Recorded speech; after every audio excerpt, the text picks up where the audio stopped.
السلام عليكم ورحمة الله وبركاته. بسم الله الرحمن الرحيم.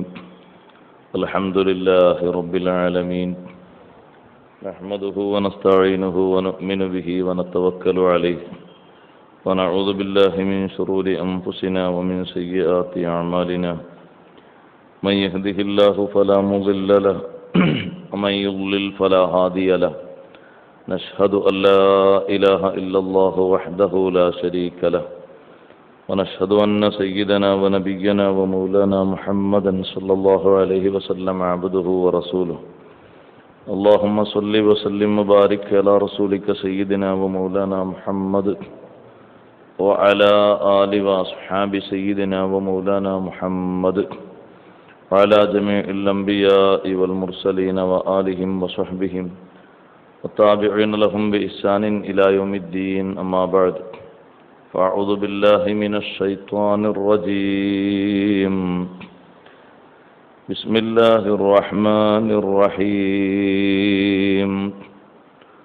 يا أيتها النفس المطمئنة ارجعي إلى ربك راضية مرضية فادخلي في عبادي وادخلي جنتي.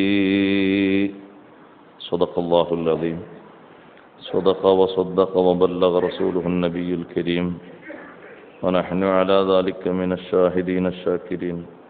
والحمد لله رب العالمين.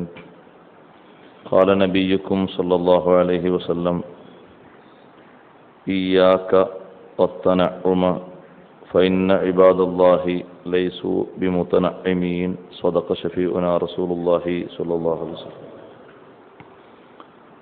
يا من يعانق دنيا لا بقاء لها يمسي ويصبح مغرورا وغرارا هلا تركت من الدنيا معانقة حتى تعانق في الفردوس أبكارا.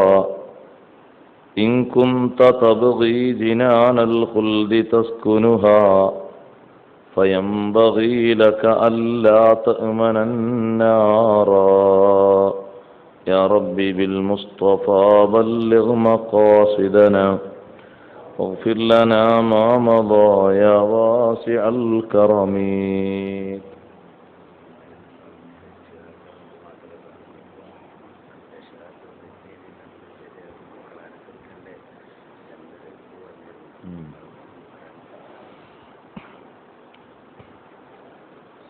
ബഹുമാനമുള്ള ഉസ്താദുമാരെ, സഹോദരന്മാരെ, സുഹൃത്തുക്കളെ, സൂറത്തുൽ ഫജ്റിലെ അവസാന ഭാഗം വിശദീകരിക്കാൻ ബാക്കി വച്ച ഭാഗം വിശദീകരിക്കാനാണ് ഇന്ന് നാം ഉദ്ദേശിക്കുന്നത്. അല്ലാഹു സുബ്ഹാനഹു വ തആല വിശുദ്ധ ഖുർആൻ കൂടുതലായി പഠിക്കാനും പകർത്താനും നമുക്കെല്ലാവർക്കും തൗഫീഖ് നൽകുമാറാകട്ടെ. ആ ഖുർആൻ വിശ്വാസിക്ക് ഖൈദാണ് എന്ന് നബി സല്ലല്ലാഹു അലൈഹി വസല്ലം പറഞ്ഞതുപോലെ അതൊരു ഖൈദായി സ്വീകരിക്കാൻ തക്ക ഈമാനും ഇഖ്ലാസും നൽകി അള്ളാഹു നമ്മെയും നമ്മുടെ മാതാപിതാക്കൾ, ഉസ്താദുമാർ, നാം സ്നേഹിക്കുന്നവർ, നമ്മെ സ്നേഹിക്കുന്നവർ എല്ലാവരെയും ഉൾപ്പെടുത്തുമാറാകട്ടെ. വിശുദ്ധ റമളാനിലെ ആദ്യത്തെ 10 അവസാനിക്കുന്ന ഈ സന്ദർഭത്തിൽ യാ അയ്യതുഹൻ നഫ്സുൽ മുത്മഇന്ന ഇർജിഇ ഇലാ റബ്ബികി റാദിയതൻ മർദിയ ഫദ്ഖുലി ഫീ ഇബാദി വദ്ഖുലി ജന്നതി. 2 ആയത്ത് നമ്മൾ ബാക്കി വെച്ചത്, 29-30 ആയത്ത് ബാക്കി വെച്ചത്, ആ ആയത്തിൻ്റെ അവതരണത്തെപ്പറ്റി ഖുർആൻ പണ്ഡിതന്മാർ നേരത്തെ പറഞ്ഞ ആയത്തിൻ്റെ കൂടെ ഇറങ്ങിയതല്ല, ഫദ്ഖുലി ഫീ ഇബാദി വദ്ഖുലി ജന്നതി വേറെ തന്നെ ഇറങ്ങിയതാണ്, അവതരിച്ചതാണ് എന്ന് അഭിപ്രായപ്പെട്ടിട്ടുണ്ട്. അപ്പോൾ അത് ഒന്ന് വേറെ തന്നെ ചർച്ച ചെയ്യുക എന്ന് കരുതി നമ്മൾ വേറെ വെച്ചതാണ്. നമ്മൾ അഭിപ്രായ പ്രകാരം മാറ്റിവെച്ചതല്ല. ഖുർആൻ പണ്ഡിതന്മാർ ഇമാം നസഫി റഹ്മത്തുള്ളാഹി അലൈഹി വദ്ഖുലി ഫീ ഇബാദി വദ്ഖുലി ജന്നതി നേരത്തെ ഓതിയ യാ അയ്യത്തുഹൻ നഫ്സുൽ മുത്മഇന്നയോട് തുടർച്ചയായി അവതരിച്ചതല്ല. അത് വേറെ തന്നെ ചില മഹൽ വ്യക്തിത്വങ്ങളെ പറ്റി പറഞ്ഞപ്പോൾ അവരിൽ അവതരിച്ചതാണ്. നേരത്തെ നമ്മൾ പറഞ്ഞു ബഹുമാനപ്പെട്ട സയ്യിദുനാ ഉസ്മാൻ ബിൻ അഫ്ഫാൻ റളിയല്ലാഹു അൻഹു തൻ്റെ മനസ്സിനെ, ശരീരത്തെ അല്ലാഹു തആലയുടെ മാർഗത്തിൽ കീഴ്പ്പെടുത്തി വലിയ വിലപിടിപ്പുള്ള ബിർ റൂമ കിണർ വാങ്ങിക്കൊടുത്ത് ആ ഒരു സന്ദർഭത്തിലാണ് യാ അയ്യത്തുഹൻ നഫ്സുൽ മുത്മഇന്ന എന്നത് അവതരിച്ചത് എന്ന് ബഹുമാനപ്പെട്ട ഇമാം സുയൂത്തി റഹ്മത്തുള്ളാഹി അലൈഹി പറഞ്ഞത് നാം ഇന്നലെ ഉദ്ധരിച്ചു.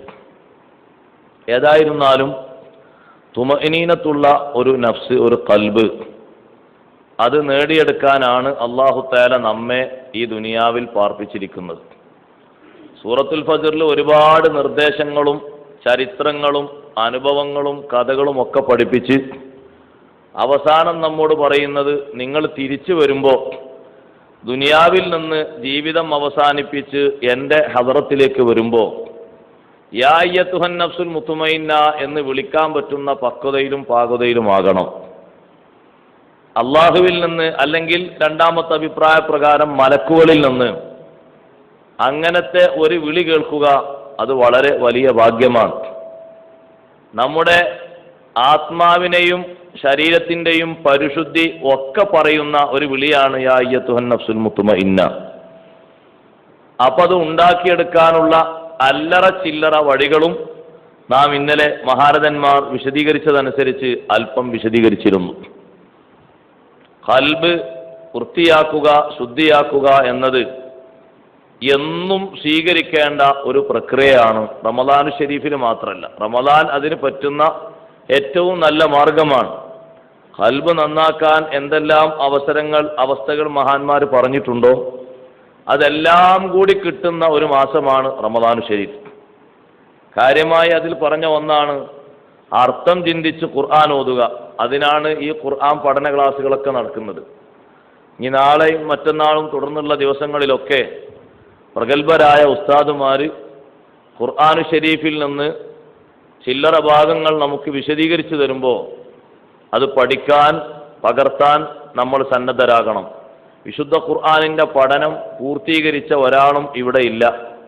ബഹുമാനപ്പെട്ട റസൂലുള്ളാഹി സ്വല്ലല്ലാഹു അലൈഹി വസല്ലമ തങ്ങളാണ് അതിൻ്റെ വിശദീകരണം നടത്തിയത്. ലിതുബയ്യിന ലിന്നാസി മാ നുസ്സില ഇലൈഹിം വലഅല്ലഹും യതഫക്കറൂൻ. തങ്ങളിലേക്ക് നാം ഖുർആൻ അവതരിച്ചു തന്നത് തങ്ങൾ അത് ബയാൻ ചെയ്തു കൊടുക്കാനാണ്. ആ ബയാന് അവസാനിക്കാത്ത ഒന്നാണ്. അപ്പോൾ ഖുർആൻ പഠനം നമ്മളൊരു ക്ലാസ്സിൽ നിന്ന് 1 മണിക്കൂറോ അരമണിക്കൂറോ കേട്ടതുകൊണ്ട് മതിയാക്കാൻ കഴിയില്ല. നമ്മൾ അവലംബിക്കുന്ന തഫ്സീറുകൾ ഇപ്പോൾ ലഭ്യമാകുന്ന മുഴുവൻ തഫ്സീറുകളും ഇല്ലതാനും. ഒരു 4-5 തഫ്സീറുകൾ വെച്ച് മാത്രമാണ് ഈ നടത്തുന്ന ചെറിയ ക്ലാസ്. ഇനിയും ഇതിലപ്പുറം പ്രവിശാലമായി പഠിക്കാനുണ്ട്. അപ്പോൾ തീർത്തും ഖുർആൻ മുഴുവനായി പഠിച്ചു അറിഞ്ഞു എന്ന് അവകാശപ്പെടാൻ ആർക്കും കഴിയില്ല. ഞാനും നിങ്ങളുമൊക്കെ ആ വിഷയത്തിൽ പഠിതാക്കളാണ്. അള്ളാഹു നമ്മുടെ പഠനം എളുപ്പത്തിലും നല്ല ബറക്കത്തിലും ഉയർച്ചയിലും ആക്കി തരട്ടെ. വിശുദ്ധ ഖുർആൻ പഠനത്തിലേക്ക് മുന്നിട്ടിറങ്ങുന്ന ഒരാൾ ഒരു സമുദ്രത്തിലേക്ക് മുങ്ങിത്തപ്പി സമുദ്രത്തിൽ നിന്ന് അതിൻ്റെ ആഴിയിൽ നിന്ന് ചിപ്പി മുത്ത് വാരിയെടുക്കുന്നതിനേക്കാളും ഒരുപാട് കനപ്പെട്ട മുത്തുമണികളാണ് വാരിയെടുക്കുന്നത്. കാരണം വിശുദ്ധ ഖുർആൻ ഒരു വിഷയം ഒരു സ്ഥലത്ത് പറയുന്നുണ്ടെങ്കിൽ, ഒരു ആയത്ത് വിശദീകരിക്കുന്നുണ്ടെങ്കിൽ ആ ആയത്തിനെ ചുറ്റിപ്പറ്റി നമ്മുടെ എല്ലാ നീക്കുപോക്കുകളും വരും. ഒന്ന് മാത്രമല്ല, എല്ലാം വരും. ഖുർആനിലെ ഒരു ആയത്ത് മതി എല്ലാ വിഷയത്തിനും എന്ന് പണ്ഡിതന്മാർ പറയാൻ കാരണം അതാണ്. വിശ്വാസിയുടെ ജീവിത തലങ്ങൾ മൊത്തം സ്പർശിക്കുന്ന, അവൻ്റെ ജീവിതത്തിൽ ചെയ്യേണ്ടുന്ന കാര്യങ്ങളും ഉപേക്ഷിക്കേണ്ട കാര്യങ്ങളും മൊത്തം ഉൾക്കൊള്ളിക്കുന്ന ആയത്തുകളാണ് ഏത് ആയത്ത് എടുത്തു നോക്കിയാലും.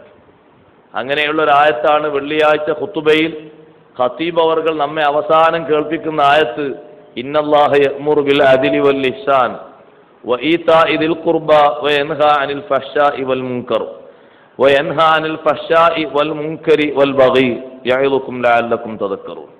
ആ ആയത്തിൽ ഉൾപ്പെടാത്ത ഒരു വിഷയമില്ല. ആ ആയത്തിന് അൽ ആയത്തുൽ ജാമിഅ, എല്ലാ വിഷയങ്ങളും ഒരുമിച്ച് കൂട്ടിയ, ഉൾപ്പെടുത്തിയ, വിശദീകരിക്കുന്ന ആയത്ത് എന്ന് ഖുർആൻ പണ്ഡിതർ പേരു നൽകി. എന്താ ഖുതുബയിൽ അത് ചേർക്കാൻ കാരണം? ഖുതുബയിൽ ഇനി പറയാൻ ഒരു ഉപദേശവും ബാക്കിയുണ്ടാവാൻ പാടില്ല. എല്ലാ വെള്ളിയാഴ്ചയിലെ ഖുതുബയും പൂർണ്ണ ഖുതുബയാണ്. അതെങ്ങനെ പൂർണ്ണമായത്? ഈ ആയത്ത് അതിൽ ചേർത്ത് വെച്ചതോടുകൂടെ. അത് നമ്മളെ കേരളത്തിലെ മൗലിയാക്കന്മാരാരെങ്കിലും ചേർത്ത് വെച്ചാൽ നിങ്ങൾ കരുതണ്ട. ബഹുമാനപ്പെട്ട ഉമർ ബിൻ അബ്ദുൽ അസീസ് റളിയല്ലാഹു അൻഹു 1-ാം നൂറ്റാണ്ടിലെ മുജദ്ദിദാണ്, പരിഷ്കർത്താവാണ്. മഹാനവറുകളാണ് ഖുതുബയുടെ അവസാനം ആ ആയത്ത് ഓതാൻ അന്നുള്ള ഖതീബുമാരോടൊക്കെ നിർദ്ദേശം കൊടുത്തത്. അതിനൊരു കാരണം അന്നുണ്ടായിരുന്നു. ബനു ഉമയ്യ ഗോത്രക്കാര് അവരുടെ കീഴിലും അവരുടെ കുടുംബത്തിലും ഉള്ള ഖതീബുമാരെ സ്വാധീനിച്ച് ഖുതുബയുടെ അവസാനം ബഹുമാനപ്പെട്ട സയ്യിദുന അലി ഇബ്നു അബി ത്വാലിബ് റളിയല്ലാഹു അൻഹുവിനെ പടി പറയുന്നൊരു സ്വഭാവം ഉണ്ടായിരുന്നു. അതൊരിക്കലും പാടില്ല എന്നും അത് പൂർണ്ണമായും നിർത്തണമെന്നും പറഞ്ഞ് അവിടെ പകരം ഈ ആയത്ത് ഓതാൻ ഖതീബുമാരോട് നിർദ്ദേശം കൊടുത്തു. അപ്പോൾ 1-ാം നൂറ്റാണ്ടിൽ തന്നെ ഹിജ്റ 91-ൽ 99-ലാണ് മഹാനവറുകൾ ഭരിക്കുന്നത്. 2 കൊല്ലവും 5 മാസവും ഭരണം നടത്തിയ ഭരണകർത്താവാണ് വലിയ നീതി നാടിൽ മുഴുവനും സ്ഥാപിച്ച ഉമർ ബിൻ അബ്ദുൽ അസീസ് റളിയല്ലാഹു അൻഹു, 2-ാം ഉമർ എന്ന പേരിൽ അറിയപ്പെടുന്ന മഹാൻ. ആ മഹാനുഭാവന്റെ ആ കാലം തൊട്ട് ഇന്നേ വരെ തുടർന്നു വരുന്ന ഒരു കർമ്മമാണ് ആ ആയത്ത് ഖുതുബയിൽ ഓതൽ. ഇരിക്കട്ടെ, ആ ഒരു ആയത്ത് തന്നെ നമ്മൾ വിശദീകരിക്കാൻ തുടങ്ങിയാൽ നമ്മുടെ ചെറിയ മനസ്സ് വെച്ച് പണ്ഡിതന്മാര് വലിയ അറിവുള്ളവർ വെക്കുമ്പോൾ ഇനിയും കൂടുതൽ പറയും. നമ്മളെ ചെറിയ അറിവ് വെച്ച് നമ്മൾ വിശദീകരിക്കുകയാണെങ്കിൽ തന്നെ എത്രമാത്രമുണ്ട്. ഖുർആൻ പണ്ഡിതന്മാർ ആ ആയത്തിലെ ഓരോ വാക്ക്, അദ്ല് എന്താണ്, ഇഹ്സാൻ എന്താണ്, ഈതാഇൽ ഖുർബ എന്താണ്, അത് പേജ് കണക്കിന് വിശദീകരിച്ചിരിക്കുകയാണ്. അപ്പൊ ഞാൻ പറഞ്ഞു വന്നത്, വിശുദ്ധ ഖുർആനിന്റെ വിശദീകരണം പഠനം നമ്മൾ ഏകദേശം നടത്തി എന്ന് ആർക്കും തോന്നണ്ട. ഇവിടെ 10-12 വർഷമായി. 12 വർഷമായില്ലേ? 16. ബഹുമാനപ്പെട്ട ഷാഫി ഉസ്താദിന്റെ ക്ലാസ് നടക്കുന്നു ഞായറാഴ്ചകളിൽ. വളരെ ഭംഗിയുള്ള, പഠിക്കാൻ ഉതകുന്ന ആ 1 മണിക്കൂർ നേരം ഞായറാഴ്ചകളിലെ വളരെ വലിയ സമ്പത്താണ്. അതിൽ സംബന്ധിക്കുന്ന ധാരാളം ആളുകൾ ഇപ്പോൾ ഇവിടെയുണ്ട്, സ്ഥിരമായി വരുന്നവർ വേറെയും ഉണ്ട്. അപ്പോൾ ആ ക്ലാസ്സിൽ നിന്ന്, പ്രഭാഷണത്തിൽ നിന്ന് നമ്മൾ ശ്രവിക്കുന്ന അറിവുകൾ എത്രമാത്രം വലുതാണ്. കൊല്ലക്കണക്കിന് അങ്ങനെ വിശദീകരിച്ചു. സൂറത്തുൽ ബഖറ കഴിഞ്ഞ് ആലിമ്രാൻ ആയില്ലേ? അല്ലേ? ആലിമ്രാൻ അല്ലേ? ആലിമ്രാൻ. ഇനി ആലിമ്രാൻ ഓരോ സൂറത്ത് പോയി നോക്കിയാലും നൂറ്റാണ്ട് കണക്കിന് വിശദീകരിച്ചാലും നമുക്ക് തീർക്കാൻ കഴിയൂല. കാരണം വിശുദ്ധ ഖുർആനാണ്. ഏറെ പഠിക്കാൻ അള്ളാഹു നമുക്ക് തൗഫീഖ് നൽകട്ടെ. ഖുർആൻ പഠനം കൊണ്ട് മനസ്സ് വിശാലമായി കിട്ടുന്നവരിൽ അള്ളാഹു നമ്മൾ ചേർത്തി തരട്ടെ. ഖുർആനിൽ നിന്ന് ഒരു ഹർഫ് പഠിക്കുക, ഒരു കലിമത്ത് പഠിക്കുക, ഒരു ആയത്തിന്റെ അർത്ഥം അറിയുക, അത് വളരെ വലിയ ഭാഗ്യമാണ്. നമ്മൾ ഈ ഉലമാക്കൾക്ക് കാണുന്ന ഏറ്റവും വലിയ ഒരു പവർ, അവർ ഖുർആൻ ഓതുന്നതിനനുസരിച്ച് അതിൻ്റെ പിന്നിലൂടെ മനസ്സ് നടത്താൻ കഴിവുള്ളവരാണ്. അത് ചെറിയ കഴിവല്ല, വലിയ കഴിവാണ്.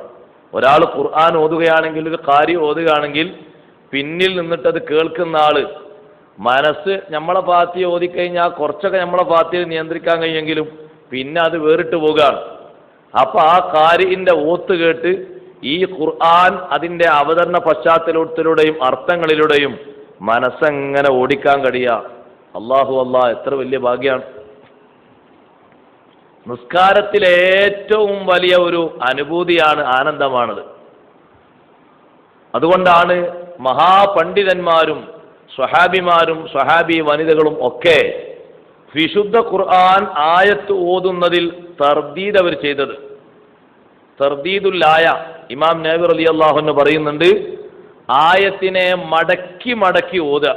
എന്തിനാ? ഒരു ആയത്തിൽ തന്നെ വിവിധ അർത്ഥങ്ങളും വ്യാഖ്യാനങ്ങളും ഉണ്ട്. അപ്പൊ അത് കൂടുതൽ മനസ്സിൽ തികട്ടി വരുമ്പോൾ പിന്നെയും ഓത, മണിക്കൂർ കണക്കിന് ഓത, ദിവസക്കണക്കിന് ഓത, ഒരു ആയത്ത് തന്നെ. അപ്പൊ അങ്ങനെ ഓതണമെങ്കിൽ ആ ഓതുന്ന ആളുകളുടെ ഇൽമ് എത്രമാത്രം വലുതാണ്. അപ്പൊ വിശുദ്ധ ഖുർആൻ പഠനം ഞായറാഴ്ചകളിൽ റമദാനിന് ശേഷം തുടരുമ്പോൾ, ഇപ്പോൾ ഉച്ച ക്ലാസ് ആയതുകൊണ്ട് തൽക്കാലം നിർത്തിവെച്ചതാണ്. ഇനി 6 നോമ്പ് കഴിഞ്ഞാൽ അത് തുടരും. കഴിവിന്റെ പരമാവധി ആളുകൾ അതിൽ സംബന്ധിക്കണം. ഇവിടെ ആള് കുറവുണ്ടായിട്ട് ക്ഷണിക്കാന്ന് കരുതരുത്, ഇവിടെ അങ്ങനെ ഒരു കുറവില്ല. ഇവിടെ ആളുകൾ ഇഷ്ടം പോലെ ഉണ്ട്. പക്ഷേ നമുക്ക് വേണ്ടി ഖുർആനിൽ നിന്ന് ഒരു ആയത്താണെങ്കിൽ ഒരു ആയത്ത് ഞായറാഴ്ച 1 മണിക്കൂറിൽ നമ്മൾ അവിടെ വന്നിരുന്ന് ആ കേൾക്കുന്ന ആളുകളെ കൂട്ടത്തിൽ പല ഗുണങ്ങളും ഉണ്ട്. അതിലേറ്റവും പ്രത്യേകതയുള്ള ഗുണം ഖുർആൻ പഠനമാണല്ലോ. വേറെ ഒരു ചർച്ചയല്ല നടത്തണം, ഖുർആൻ പഠിക്കുക. അപ്പോൾ ഒഴിവുള്ള ആളുകളൊക്കെ നേരത്തെ കാലത്ത് എണീറ്റ് കഴിവിൻ്റെ പരമാവധി നമ്മുടെ ഫത്ഹിൽ എത്തിച്ചേരണം. ഇതുപോലെ ഖുർആൻ പഠനം നടക്കുന്ന വിവിധ പ്രദേശങ്ങളുണ്ട്, പള്ളികളുണ്ട്, കേന്ദ്രങ്ങളുണ്ട്. അവിടെയും നമ്മളെ ഒഴിവ് കഴിവനുസരിച്ച് നമ്മൾ പോയിരുന്ന് പഠിക്കണം. അള്ളാഹു തൗഫീഖ് നൽകട്ടെ. ബഹുമാനപ്പെട്ട റസൂലുള്ളാഹി സ്വല്ലല്ലാഹു അലൈഹി വസല്ലം തങ്ങളിൽ നിന്ന് കിട്ടി. സ്വഹാബിമാർ, അവർ വഴിക്ക് താബിയുകൾ, അവരിങ്ങനെ വിശദീകരിച്ചു വന്നതാണല്ലോ ഖുർആൻ. അവർ പറഞ്ഞ തഫ്സീറുകളാണ് നമ്മൾ വായിക്കുന്നത്. സ്വന്തം അഭിപ്രായം പറയാൻ പറ്റിയതല്ല ഖുർആൻ എന്നാണ്, തഫ്സീർ വായിക്കാം. ആ തഫ്സീർ വായിക്കുമ്പോൾ അവരൊരു വാക്ക് വിശദീകരിച്ചിട്ടുണ്ടാകും, ഒരു മസല് പറഞ്ഞിട്ടുണ്ടാകും, ഒരു ഹദീസ് പറഞ്ഞിട്ടുണ്ടാകും. അപ്പൊ അതിന് യോജിക്കുന്ന ചരിത്രങ്ങളും മറ്റും നമ്മുടെ കൽബിൽ ആ ആയത്തും വിഷയവും കൂടുതൽ തറുവാകാൻ വേണ്ടി നമ്മൾ പറയുന്നേ ഉള്ളൂ. വദ്ഖുലി ഫീ ഇബാദി വദ്ഖുലി ജന്നതി. മുത്മഇന്നായ നഫ്സ്, തുമഇനീനത്തുള്ള നഫ്സിന് ചില്ലറ ഗുണങ്ങളൊന്നല്ല അള്ളാഹു പറഞ്ഞത്. ആദ്യം പറഞ്ഞു ഇർജിഇ ഇലാ റബ്ബിക റാദിയത്തൻ മർളിയ, നിന്റെ നാഥനിലേക്ക് നീ മടങ്ങണം. റാദിയത്തൻ മർളിയ, നീ ചെയ്ത അമല് അല്ലാഹു തആല പൊരുത്തപ്പെട്ടിട്ടുണ്ട്, അള്ളാഹുവിന്റെ സവാബ് നീയും പൊരുത്തപ്പെടണം. റാദിയത്തൻ, ഇബ്നു അബ്ബാസ് റളിയല്ലാഹു അൻഹുവിന്റെ തഫ്സീർ, ഈ ശരീരമേ നീ തന്നെ തൃപ്തിപ്പെടണം. ബിമാ അഅതൈതു മിന സവാബ്, ഞാൻ നിനക്ക് എന്ത് സവാബ് തരുന്നോ അത് നിന്റെ ശരീരം തൃപ്തിപ്പെടണം. മർളിയതൻ അൻഹാ ബി അമലിഹാ, നീ ഈ സവാബ് കിട്ടാൻ ചെയ്ത അധ്വാനം, അമല്, അത് ഞാനും പൊരുത്തപ്പെട്ടിട്ടുണ്ട്. അതാണ് റളിയല്ലാഹു അൻഹും വറളു അൻഹു എന്ന് പറഞ്ഞത്. ആ 2 നിലക്കും തൃപ്തിയുള്ള ശരീരം, നഫ്സ്, അതിൽ അള്ളാഹു നമ്മളെ ചേർത്തി തരട്ടെ. നമ്മുടെ അമലിനും കാര്യങ്ങൾക്കും അത്തരത്തിൽ അള്ളാഹു ഇഖ്ലാസ് ഏറ്റി തരട്ടെ. അപ്പൊ അള്ളാഹു സ്വീകരിക്കുന്ന തരത്തിലുള്ള അമല് ചെയ്ത് മുഖ്ലിസീങ്ങളായി മുഅ്മിനീങ്ങളായി പോകുന്ന ആളുകളോട് അല്ലാഹു തആല പറയുന്ന ആ സുന്ദരമായ സംബോധനം, ആ ഒരു ബോധന ശൈലി കേൾക്കാൻ നമുക്ക് അവസരമുണ്ടാകാൻ വേണ്ടി നമ്മൾ ബാക്കി കൂടി അല്ലാഹു തആല പറയുന്നത് ഫദ്ഖുലി ഫീ ഇബാദി, നീ എൻ്റെ അടിമകളെ കൂട്ടത്തിൽ ചേരണം. കാരണം നീ മറ്റുള്ളവരുടെ കൂട്ടത്തിൽ ചേരേണ്ട ആളല്ല, മുത്മഇന്നായ നഫ്സാ നിനക്കുള്ളത്. അതുകൊണ്ട് സ്വാലിഹീങ്ങളെ മാർഗത്തിൽ നീ ചേർന്നു. അവർ പോകുന്ന വഴിയിലേക്ക് പോയിക്കോ. അവർ സ്വർഗത്തിലേക്ക് വരുന്നതിന് മുമ്പ് അവരെവിടെ നിൽക്കുക? അവരെ അർശിന്റെ ചുവട്ടിൽ തണൽ കൊള്ളു, അവിടെ പോയി നിന്നു. അവരെവിടെ നിൽക്കും? ബാക്കിയുള്ള രംഗങ്ങളിലൊക്കെ അവർക്കൊരു പ്രത്യേക സ്റ്റേജാണ്, അവിടെ പോയി നിന്നു. അപ്പൊ സ്വാലിഹീങ്ങളെ കൂട്ടത്തിൽ, അവരെ മാർഗത്തിൽ, അല്ലെങ്കിൽ അവർക്കുള്ള പ്രത്യേകത നിനക്കും ഉണ്ട്. വദ്ഖുലീ ജന്നതി, എൻ്റെ സ്വർഗം, ഞാൻ നിർമ്മിച്ച സ്വർഗം, വേറെ ആരും രൂപകൽപ്പന ചെയ്തതല്ല. എൻ്റെ സ്വർഗത്തിലേക്ക് നീ പ്രവേശിച്ചോ. അതാണ് അള്ളാഹുവിനോട് ചോദിക്കുന്ന ചോദ്യത്തിൽ ബഹുമാനപ്പെട്ട നബിയുല്ലാഹി സുലൈമാൻ അലൈഹിസ്സലാം ചോദിച്ചല്ലോ, അദ്ഖിൽനി ബിറഹ്മതിക ഫീ ഇബാദിക സ്വാലിഹീൻ. അല്ലാഹുവേ, പക്ഷികളുടെ സംസാരം തിരിയാനും ഉറുമ്പിന്റെ സംസാരം തിരിയാനും ഒക്കെയുള്ള കഴിവ് നീ എനിക്ക് തന്നു. ഇതൊന്നും എനിക്ക് പോരാ. സുലൈമാൻ നബി അലൈഹിസ്സലാമിന് അള്ളാഹ് കൊടുത്ത നിഅമത്ത് സുലൈമാൻ നബി എണ്ണി എണ്ണി പറഞ്ഞിട്ട് പറഞ്ഞു, അല്ലാഹുവേ, നീ എനിക്ക് എത്രമാത്രം വലിയ നിഅമത്താ തന്നത്. ഈ നിഅമത്തുകളൊന്നും എനിക്ക് പോരാ. വലിയ നിഅമത്ത് നീ ഒരുക്കി വെച്ചിട്ടുണ്ട്. എന്താണ്? നീ പൊരുത്തപ്പെട്ട ആളുകളോടൊപ്പം നീ തയ്യാർ ചെയ്ത സുന്ദരമായ ഭവനത്തിൽ പാർക്കാനുള്ള സൗകര്യം. വഅദ്ഖിൽനി ബിറഹ്മതിക ഫീ ഇബാദിക സ്വാലിഹീൻ, നിന്റെ റഹ്മത്താകുന്ന സ്വർഗത്തിൽ എന്നെ നീ കടത്തിത്തരണം. അതും ഫീ ഇബാദിക സ്വാലിഹീൻ, നിന്റെ സജ്ജനങ്ങളായ അടിമകളുടെ കൂട്ടത്തിൽ. ബഹുമാനപ്പെട്ട നബിയുല്ലാഹി സുലൈമാൻ അലൈഹിസ്സലാം ദുആ ചെയ്തതാണ്. ഉറുമ്പിന്റെ സംസാരം കേട്ടിട്ട് സന്തോഷത്തോടെ ചിരിച്ചിട്ട് മഹാനവറുകൾ പറയാ, പടച്ചോനെ, ഈ ഉറുമ്പിന്റെ വർത്തമാനം കേൾക്കാനും ആ സംസാരത്തോട് പ്രതികരിക്കാനൊക്കെ ഉള്ള വലിയ കഴിവല്ലേ നീ എനിക്ക് തന്നത്. അപ്പൊ ഈ ഒരു കഴിവ് മാത്രം പോരാ. അപ്പൊ ദുനിയാവിൽ ഏത് കഴിവുള്ളവരും ഏത് ആസ്തിയുള്ളവരും ഏത് വിദ്യ അഭ്യസിച്ചവരും സുലൈമാൻ നബി അലൈഹിസ്സലാം ആ ചോദിച്ചതിനോട് പിൻപറ്റണം. ഇതൊന്നുമല്ല യഥാർത്ഥ സുഖവും യഥാർത്ഥ സൗകര്യവും യഥാർത്ഥ കഴിവും. വഅദ്ഖിൽനി ബിറഹ്മതിക ഫീ ഇബാദിക സ്വാലിഹീൻ, നിന്റെ സജ്ജനങ്ങളായ അടിമകൾ. ആ അടിമകൾക്ക് ചെറിയ പ്രത്യേകത ഒന്നുമല്ല. അള്ളാഹുവിന്റെ അടിമകൾ റിസ്ക്കിന്റെ വിഷയത്തിൽ തന്നെ വിവിധ തരക്കാരാണ്. എൻ്റെ അടിമകളെ കൂട്ടത്തിൽ നിന്നല്ലേ അള്ളാഹു പറഞ്ഞത്. അതിന് അവിടെ ചേരണമെങ്കിൽ ഇവിടെയും അങ്ങനത്തെ ഗ്രേഡ് വേണം. എൻ്റെ അടിമകൾ എന്ന് അള്ളാഹു തആല പറഞ്ഞ അടിമകൾക്ക് ഒരുപാട് ഗുണങ്ങളുണ്ട്. അള്ളാഹുവിൻ്റെ അടിമകളും അല്ലാത്ത അടിമകളും വേർതിരിയാൽ ദുനിയാവിൽ വിവിധ വകുപ്പുകളിൽ വേർതിരിയും. കാര്യമായും റിസ്ക്കിന്റെ ബാബ് നോക്കുമ്പോൾ അള്ളാഹുവിൻ്റെ അടിമകൾ വ്യത്യസ്ത തരക്കാരാണ്. ചിലർ അന്വേഷിച്ച് റിസ്ക്ക് സ്വീകരിക്കും. ജോലി തേടിപ്പോയി ജോലി അധ്വാനിച്ച് പിന്നെ നല്ല വേതനം കിട്ടി, അങ്ങനെ അവർ കൈകൊണ്ടും കാലുകൊണ്ടും ശരീരം കൊണ്ടും അധ്വാനിച്ച് എന്തെങ്കിലും തൊഴിൽ നേടി റിസ്ക്കിന്റെ മാർഗം കണ്ടെത്തും. അങ്ങനെ ജീവിക്കുന്ന ആളുകൾ നമ്മുടെ കൂട്ടത്തിലുണ്ട്. അള്ളാഹു അവർക്ക് ബർക്കത്ത് കൊടുക്കട്ടെ. ജോലിയിൽ അള്ളാഹു ഖൈർ പ്രദാനം ചെയ്യട്ടെ. ജോലിയില്ലാതെ അല്ലെങ്കിൽ ഉയർന്ന ജോലി അന്വേഷിക്കുന്ന അതിനെന്തെങ്കിലും ബുദ്ധിമുട്ടുകളൊക്കെ ആയി നിൽക്കുന്ന ആളുകൾക്ക് അള്ളാഹു എളുപ്പം നൽകട്ടെ. അത് ഒരു തരമാണ്. അത് നല്ലൊരവസ്ഥയാണ്, മോശമൊന്നുമല്ല. ആ കൂട്ടത്തിൽ തന്നെ ഖനാഅത്ത് കൊണ്ട് തൃപ്തിപ്പെടുന്ന ആൾക്കാരുണ്ട്. അഥവാ ഏറെ അന്വേഷിക്കാതെ ഉള്ളത് കൊണ്ട് മതിയാക്കി തൃപ്തിപ്പെടാനുള്ള കഴിവ്. അങ്ങനെ ഒരു വിഭാഗം ഉണ്ട് ജോലിക്കാരിൽ. അങ്ങനെ മുൻഗാമികളിലും കാണാം. ആഴ്ചയിൽ 3 ജോലിക്ക് പോയവർ, ആഴ്ചയിൽ 2 ജോലിക്ക് പോയവർ, ആഴ്ചയിൽ 1 ജോലിക്ക് പോയവർ, അങ്ങനെ കാണാം. ഈ 1 ജോലിക്ക് പോയ ആൾ എന്ന് പറഞ്ഞാൽ അയാൾക്ക് കുടുംബമൊന്നുമില്ല, അയാൾ തന്നെ ഉള്ളൂ. കുടുംബ മക്കളൊക്കെ ഉണ്ടെങ്കിൽ അതുകൊണ്ട് മതിയാക്കാൻ കഴിയൂല. കാരണം അവരെ ചെലവും അവരുടെ കാര്യങ്ങളൊക്കെ നിരീക്ഷിച്ചു കൊണ്ടുപോകണം. അപ്പോൾ ഒരു ജോലി എടുത്ത് അതേറ്റ് കൂടിയിട്ടുണ്ടെങ്കിൽ തികയില്ല. കുടുംബമൊക്കെ ഉള്ള ആളുകൾ തന്നെ 3 ജോലി കൊണ്ട് മതിയാക്കി ബാക്കിയുള്ള സമയം മറ്റു പല കാര്യങ്ങൾക്ക് വേണ്ടി, ദീനി ദഅവത്തിന് വേണ്ടി, ഇൽമിൻ്റെ ത്വലബിന് വേണ്ടി, ഇൽമ് പഠിപ്പിക്കുന്നതിന് വേണ്ടി അങ്ങനെ ഉപയോഗിച്ചവരുണ്ട്. എന്നും ജോലി ചെയ്ത് ഒഴിവുള്ള നേരം ഉച്ച നേരത്തൊന്നും ജോലി ചെയ്ത് കൃഷി ചെയ്ത് നല്ല കർഷകനായി ജീവിച്ച മഹാനാണ് ബഹുമാനപ്പെട്ട ഇമാമുന ഷാഫി റളിയല്ലാഹു അൻഹു. ഉച്ചവരെ ദർസ് നടത്തി, ഉച്ചയ്ക്ക് ശേഷം കൃഷിപ്പണിയാണ്, അസ്റാൻ കൊടുക്കണവരെ. കൃഷിപ്പണി നല്ല പണിയാണല്ലോ. ഒഴിഞ്ഞു കിടക്കുന്ന മുറ്റങ്ങളൊക്കെ എന്തിനാ ഒരു കല്യാണത്തിന് വേണ്ടി ഇങ്ങനെ ഒഴിഞ്ഞെടുക്കുന്ന എല്ലാ സമയത്തും ഒരു തടം കെട്ടിയിട്ട് അവിടെ കുറച്ച് പച്ചക്കറി ഉണ്ടായിക്കൂടെ, അപ്പുറത്തും ഇപ്പുറത്തും.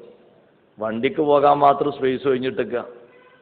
ഇത് 15 കൊല്ലം കഴിഞ്ഞ് വരുന്നൊരു കല്യാണത്തിന് ഈ 1.5 കിലോമീറ്ററുള്ള മുറ്റം എങ്ങനെ ഒഴിഞ്ഞു കിടക്കാണ് ഒരു പണിയില്ലാതെ. അത് വേണ്ട, അവിടെ ഒരു തടം കെട്ടുക.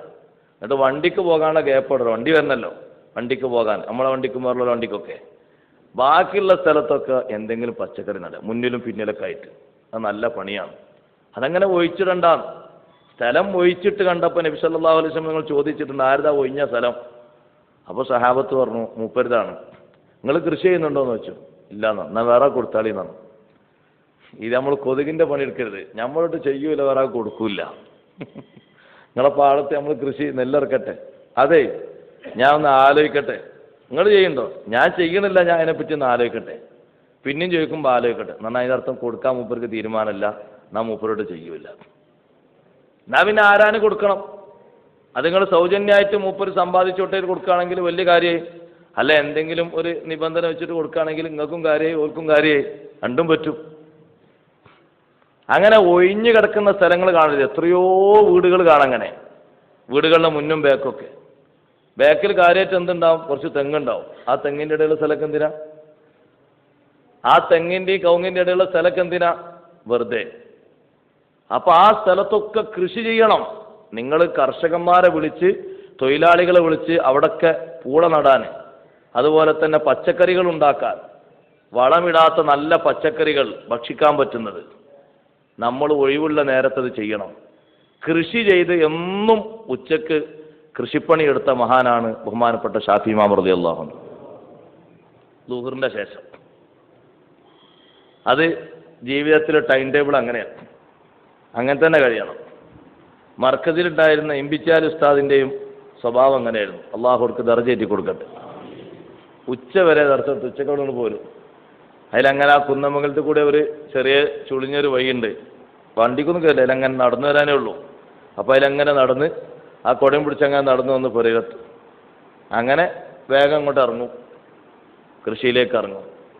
ബാങ്ക് കൊടുക്കുമ്പോൾ കയറും, അങ്ങനെ ഒന്ന് കഴുകി ഒന്ന് നിസ്കരിച്ചും, പിന്നെ ഒന്ന് ചായ കുടിച്ച് അങ്ങാടിയിലൊക്കെ ഒന്ന് പോയി ആളുകളൊക്കെ ഒന്ന് കണ്ട് എന്തെങ്കിലും വാങ്ങാണെങ്കിലൊക്കെ വാങ്ങി തിരിച്ചു വരും. അങ്ങനെ ഒരു നല്ല സമ്പ്രദായം. ഇത് നമ്മളാരും കൃഷി ചെയ്യൂല, മൊത്തം വാങ്ങുന്നത് ഈ മാർക്കറ്റിൽ തന്നെ. എന്നാ ഉപ്പേരി വെക്കാനുള്ള പയറെങ്കിലും ചെയ്യില്ല. എന്തെല്ലാം ഉണ്ടാക്കാന്ന് പറയാം, നമ്മുടെ സ്ഥലത്തൊക്കെ ഒരുപാട് ഉണ്ടാക്കാം. പയറുണ്ടാക്കുക, വെണ്ടക്ക ഉണ്ടാക്കുക, പലതും ഉണ്ടാക്കാം. അപ്പോൾ ഒഴിവുള്ള നേരം അങ്ങനെയുള്ള പണിക്ക് വേണ്ടി ഉപയോഗപ്പെടുത്തണം, അത് വെറുതെ ആക്കി കളയരുത്. തെങ്ങിൻ തോട്ടത്തിൻ്റെ ഉള്ളിൽ തന്നെ നല്ല ചീര നട്ടുണ്ടാക്കാൻ പറ്റും, മുളകുണ്ടാക്കാൻ പറ്റും. ചീനാപറങ്കിക്കൊക്കെ കിലോന് എത്ര വില കൊടുക്കണം? ഉള്ളി ഉണ്ടാക്കാൻ പറ്റും. ചില ആൾക്കാരുള്ള ഉള്ളി ഇവിടെ ഉണ്ടാവില്ല, ഊട്ടിയിലേ ഉണ്ടാവുള്ളൂ, മറ്റോട്ടേ ഉണ്ടാവുള്ളൂ. ഉള്ളി ഇവിടെ ഉണ്ടാകും. നമ്മളൊന്നും ഉണ്ടാക്കായിട്ടല്ലേ, എല്ലാം ഉണ്ടാകും. അപ്പം നമ്മളെ മലപ്പുറം ജില്ലയിൽ തന്നെ എത്ര സ്ഥലത്ത് ആൾക്കാരെ പെരൻ്റെ മുറ്റത്ത് മുന്തിരിണ്ട്. പത്രത്തിൽ ഇങ്ങനെ മുന്തിരിക്കൊലയും ആൾ നിൽക്കണമെന്ന് നമുക്ക് തോന്നും. ഞമ്മക്കുണ്ടല്ലോ ഇങ്ങനെ മുറ്റത്ത് ഞമ്മക്കുണ്ടല്ലോ ഇങ്ങനെ പന്തലിട്ടാൻ പറ്റിയ സ്ഥലം, നമുക്ക് എന്താ ഉണ്ടായിക്കൂടെ? അതിന് പാകുലാണ്, അയാൾ ഉണ്ടാക്കിയോട്ടെ, ഒഴിവായിക്കോളും. അപ്പോൾ ഒഴിവുള്ള സ്ഥലങ്ങളിലൊക്കെ അവിടെ അങ്ങനെ ചെയ്യണം. കഴിവിൻ്റെ പരമാവധി കൃഷി ചെയ്യണം. തീരെ സ്ഥലമില്ലാത്ത ആൾക്കാർക്ക് മാർഗമുണ്ട്.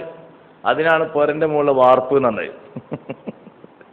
വാർപ്പിൽ മൺചട്ടി വെച്ചിട്ട് അതിൽ കൃഷി ചെയ്യുന്നിടത്തുണ്ട്. പെരൻ്റെ മുകളിലെ വാർപ്പ്, തുണി അവിടെ ചിക്കാനായാലും വേറെ കെട്ടിയാണ്, അത് പറ്റും. താഴെ പറഞ്ഞത് ഒഴിവുള്ള സ്ഥലങ്ങൾ വലിയ മൺചട്ടി വെച്ചിട്ട് അതിലെന്തെങ്കിലും കൃഷി ചെയ്തുണ്ടാക്കാൻ പറ്റൂലേ? ഉണ്ടാക്കാൻ പറ്റും. അപ്പം അതൊക്കെ ഉപയോഗപ്പെടുത്താൻ പറ്റിയ മേഖലയാണ്. അങ്ങനെ കൃഷി ചെയ്ത് ജോലി ചെയ്ത് ജീവിക്കുന്ന ആളുകളും അടിമകളുടെ കൂട്ടത്തിലുണ്ട്. അതേ രൂപത്തിൽ തന്നെ ഉയർന്ന ദർജയിലെത്തുന്നവരാണ് മിൻഹും മൻ ജഅല റിസ്ഖഹു ഫി തവക്കുലി. അല്ലാഹു തആല അല്ലാഹുവിലേക്ക് തവക്കുലാക്കി, അല്ലാഹുവിലേക്ക് എല്ലാം ഏൽപ്പിച്ചുകൊണ്ട് പടച്ച റബ്ബ് തരുമെന്ന ഉറപ്പോടെ വിശ്വാസത്തോടെ ഇബാദത്തും കാര്യങ്ങളുമായി മുഴുകും. അവർക്ക് കിട്ടേണ്ട റിസ്ക് കിട്ടുകയും ചെയ്യും. അതിലാണ് ബഹുമാനപ്പെട്ട മറിയം ബീവി റളിയല്ലാഹു അൻഹ പോലെയുള്ള മഹതിമാരെയും മഹാന്മാരെയും നമ്മൾ എണ്ണേണ്ടത്. അത് നമ്മുടെ സാധാ ലെവലുള്ളതിനെ പറ്റി പറഞ്ഞതല്ല, അതൊരു ഉയർന്ന അടിമകളുടെ സ്വഭാവമാണ്. അവർ ഇബാദത്തും കാര്യങ്ങളുമായി മുഴുകുന്നു, അള്ളാഹുവിൽ നിന്ന് ഡയറക്റ്റായി ഭക്ഷണം ലഭിക്കുന്നു. മഹദിക്ക് ഈസാ നബി അലൈഹിസ്സലാം എന്ന കുഞ്ഞ് ഉണ്ടായ നേരത്തും, അങ്ങനെ ഒരു കുഞ്ഞിന് ജന്മം കൊടുത്ത നേരത്തും ബാപ്പയും ഉമ്മ ഭക്ഷണം കൊണ്ടുവന്നതല്ല. ബാപ്പ നേരത്തെ മരണപ്പെട്ടിട്ടുണ്ട്. ഉമ്മ ഭക്ഷണം കൊണ്ടുവന്നതല്ല. പിന്നെ എങ്ങനെയാണ്? അതും അല്ലാഹു തആല കൊടുത്ത ഭക്ഷണം തന്നെയാണ്. വഹുസി ഇലൈകി ബിജിദ്ഇൻ നഖ്ല തുസാഖിത് അലൈകി റുതബൻ ജനിയാ. കുടിക്കാൻ അടിയിൽ നല്ല പുഴ ഒരുക്കി തന്നിട്ടുണ്ട്, അതിൽ നിന്ന് വെള്ളമെടുക്കുക. ഇവിടെ ഉണങ്ങിയ കുറേ മരങ്ങളുണ്ട്, ഈത്തപ്പഴ മരങ്ങൾ. നിങ്ങൾ തൊട്ടിട്ട് കൊമ്പ് പിടിച്ച് കുലുക്കുമ്പോ തുസാഖിത് അലൈകി റുതബൻ ജനിയാ, ഏറ്റവും നല്ല പോഷകാഹാരമാണ് കൊടുക്കുന്നത്. കാരണം പ്രസവിച്ചു കഴിഞ്ഞ സഹോദരിമാർക്ക് അവരെ രക്തവും ആരോഗ്യവും നിലനിർത്താനും നിയന്ത്രിക്കാനും പറ്റുന്നതാ വേണ്ടത്. അതിന് ശുദ്ധമായ ജലമുണ്ട്. രക്തം വർദ്ധിക്കാനും അതുപോലെ തന്നെ മറ്റു വകുപ്പുകൾ നിയന്ത്രിക്കാനും ഒന്നാം നമ്പറാണ് കാരക്ക. ഫകുലി വശ്റബി വഖറി ഐനാ, കുടിക്കാനും ഭുജിക്കാനും ഇപ്പൊ കൊടുത്തത് അള്ളാഹുവാണ്. കാരണം അള്ളാഹുവിന്റെ പൊരുത്തത്തിലാണ് മഹദി അവിടെ കഴിയുന്നത്. വേറെ ആരെയും പ്രതീക്ഷിച്ചോ വേറെ ആരിൽ നിന്നും കിട്ടുന്നോ നോക്കിയിട്ടല്ല. അങ്ങനെ തവക്കുലിന്റെ ബാബിൽ കഴിയുന്ന മഹാന്മാരും ഉണ്ട്. അവർക്കും റിസ്ഖ് അല്ലാഹു കൊടുക്കുന്നുണ്ട്. വമിൻഹും മൻ ജഅല റിസ്ഖഹു ഫിൽ മുശാഹദതി വൽ മുജാഹദ. മുജാഹദ എന്ന് പറയുന്നൊരു സ്വഭാവമുണ്ട്, മുശാഹദ എന്ന് പറയുന്നൊരു സ്വഭാവമുണ്ട്. ഇമാം സുഹ്റവർദി റളിയല്ലാഹു അൻഹു പറഞ്ഞില്ലേ, എന്താ മുശാഹദ എന്ന് പറഞ്ഞാൽ? ആരെങ്കിലും ആൾക്കാരെ പറഞ്ഞ് പറ്റിക്കരുത് കേട്ടോ, അതിന് കഴിയുന്ന ആൾക്കാരിലേക്ക് കൂട്ടാൻ പറ്റുള്ളൂ. ത്വരീഖത്തിൽ ദിക്ർ ചൊല്ലിയിട്ട് ഉയർന്ന ലെവലിലെത്തുന്ന ഒരു പദവിയാണ് മുശാഹദ. അതിന് ദിക്ർ നല്ലോണം ചൊല്ലി തറുവാകണം. ഒരത്തയ്യാത്തിൽ ഇരുന്നിട്ട് തന്നെ എമ്പാടും ചൊല്ലി ശീലാകണം. ഒരത്തയ്യാത്തിൽ ഇരുന്നിട്ട് 100 ചെല്ലുമ്പോഴേക്കണേ നമ്മൾ അത്തയ്യാത്ത് 4 മാറും അല്ലേ? അപ്പൊ ശരീരത്തെ അങ്ങോട്ട് പരിചയപ്പെടുത്തി പരിചയിപ്പിച്ച് പരിശീലിപ്പിച്ച് പാറ്റി തെളിച്ചെടുത്തിട്ട് ദിക്ർ ചൊല്ലാൻ നല്ല ഒരു സുഖവും ആവേശവും വരുന്നൊരു സമയത്ത് ദിക്ർ ചൊല്ലുന്ന ദാക്കിര്യങ്ങൾക്ക് മുശാഹദ എന്ന് പറയുന്നൊരു മർത്തബയുണ്ട്. ഖാലൽ ഇമാമു സുഹ്റവർദി ഖുദ്ദിസ വല്ലഹ്സനുൽ അഖ്സൽ മുശാഹദത്തുൽ ഉലാ ഹിഫ്ളുൽ ലിഅൻഫാസിൻ യകൂനു ഖുറൂജുഹാ വദുഖൂലുഹാ ബില്ലാഹി ഫിൽ മലഇൽ ഖലാ. എന്താ മുശാഹദ എന്ന് പറഞ്ഞത്? ഹിഫ്ളുൽ ലിഅൻഫാസിൻ, നഫസ് ശ്വാസോച്ഛ്വാസങ്ങളെ അതിനെ പതിവാക്കി കൊണ്ടെടുക്കാൻ കഴിയുക. യകൂനു ഖുറൂജുഹാ വദുഖൂലുഹാ, മേലോട്ട് പുറത്തേക്ക് വരുന്നതും ഉള്ളിലേക്ക് വലിക്കുന്നതൊക്കെ ബില്ലാ, അല്ലാഹ് അല്ലാഹ് അല്ലാഹ് എന്ന നിലക്കാണ്. ഫിൽ മലഇൽ ഖലാ, ജനങ്ങളെ ഇടയിലും അൽ ഖലാ, ഒഴിഞ്ഞ സ്ഥലത്തും. സിന്ദി മഖ്ദൂം റളിയല്ലാഹു അൻഹു പറഞ്ഞു, അത് വല്ലാത്തൊരു പദവിയാ. ബഹുമാനപ്പെട്ട റസൂലുള്ളാഹി സ്വല്ലല്ലാഹു അലൈഹി വസല്ലം തങ്ങളൊക്കെ ആ പദവി അലങ്കരിച്ച് ഭക്ഷണവും വെള്ളം കുടിച്ചതാ.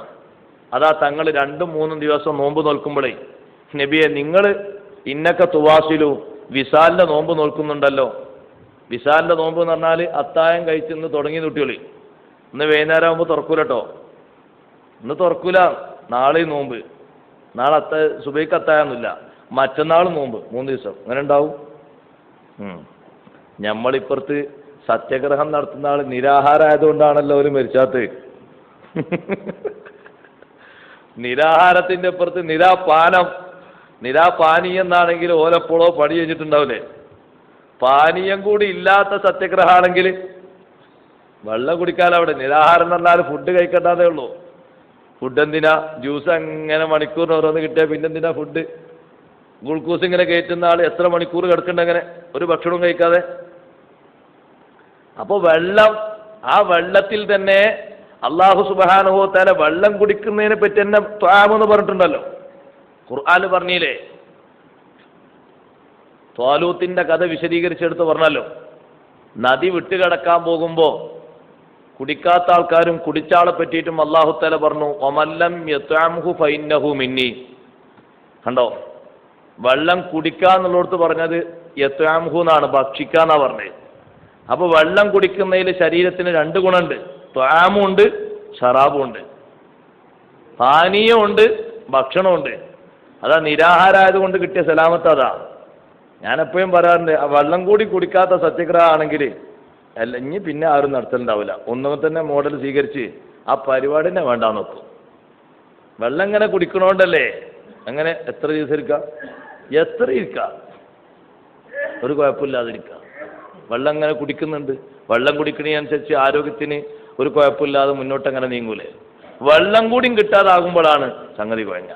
വെള്ളം കുടിക്കാതെ ഭക്ഷണം കഴിക്കാതെ ബഹുമാനപ്പെട്ട റസൂലുള്ളാഹി സ്വല്ലല്ലാഹു അലൈഹി വസല്ലം തങ്ങൾ എങ്ങനെ 3 ദിവസത്തെ നോമ്പ് നിൽക്കുന്നത്? അതാ തങ്ങൾ പറഞ്ഞത്, അബീതു ഇൻദ റബ്ബി യുത്ഇമുനി വയുസ്ഖീനി. നിങ്ങൾ വിസാലിന്റെ നോമ്പ് നോൽക്കുന്നുണ്ടല്ലോ, ഞങ്ങൾക്കത് പറ്റൂലേ? നിങ്ങൾക്ക് പറ്റൂല. കാരണം എന്റെ ദറജയിൽ നിങ്ങൾ എത്തിയിട്ടില്ല. ഞാൻ അള്ളാഹുവിന്റെ അടിമകളിൽ മുശാഹദയിലായിട്ട് റിസ്ക് ലഭിക്കുന്ന, ഭക്ഷണം ലഭിക്കുന്ന ഉന്നത തലങ്ങളിൽ ഉള്ള ആളാണ്. ആ റുതുബയിലേക്ക് നിങ്ങൾ എത്തിയിട്ടില്ല. അതുകൊണ്ട് സ്വഹാബ, വലിയ ഔലിയാക്കളാ സ്വഹാബിമാര്, ഓലത്ര ഔലിയാക്കൾ ലോകത്താറില്ല. ഓരോടാ പറഞ്ഞ്, നിങ്ങൾ വിസാലിന്റെ നോമ്പ് വിൽക്കാൻ പറ്റൂല. നിങ്ങൾ നോമ്പ് വിൽക്കുകയാണെങ്കിൽ അത്തായം കഴിക്കണം, മാരിബായ നോമ്പ് കുറിക്കണം. അതേ പറ്റുള്ളൂ. ഞാനങ്ങനല്ല, ഞാൻ അത്തായം കഴിക്കാതെ നോമ്പ് നോൽക്കുന്നു. വൈകുന്നേരം മഗ്‌രിബാകുമ്പോൾ നോമ്പ് തുറക്കുന്നില്ല. പിറ്റേന്നും നോമ്പ്, അത്തായല്ലാതെ പിറ്റേന്നും നോമ്പ്, അത്തായല്ല നോമ്പ് തുറക്കില്ല. 3 ദിവസം ഒക്കെ കൂടുമ്പോഴാണ് തുറക്കുന്നത്. അതാ വിസ്വാല്. വിസ്വാല് മനസ്സിലാക്കിയാൽ മതി. ബഹുമാനപ്പെട്ട റസൂലുള്ളാഹി സ്വല്ലല്ലാഹു അലൈഹി വസല്ലം തങ്ങളുടെ അസാധാരണത്വം എല്ലാവർക്കും തിരിയും. നബിയെ തങ്ങൾ നോൽക്കുന്നുണ്ടല്ലോ എന്ന് പറഞ്ഞപ്പോൾ പറഞ്ഞു, ഇന്നി ലസ്തു കഹൈഅതികും, എൻ്റെ ആകൃതിയും എൻ്റെ സ്വഭാവവും എൻ്റെ ഭക്ഷണ രീതിയും ഒന്നും നിങ്ങളോട് തുല്യപ്പെടുത്താൻ പാടില്ല. അത് മാറ്റണ്ട്.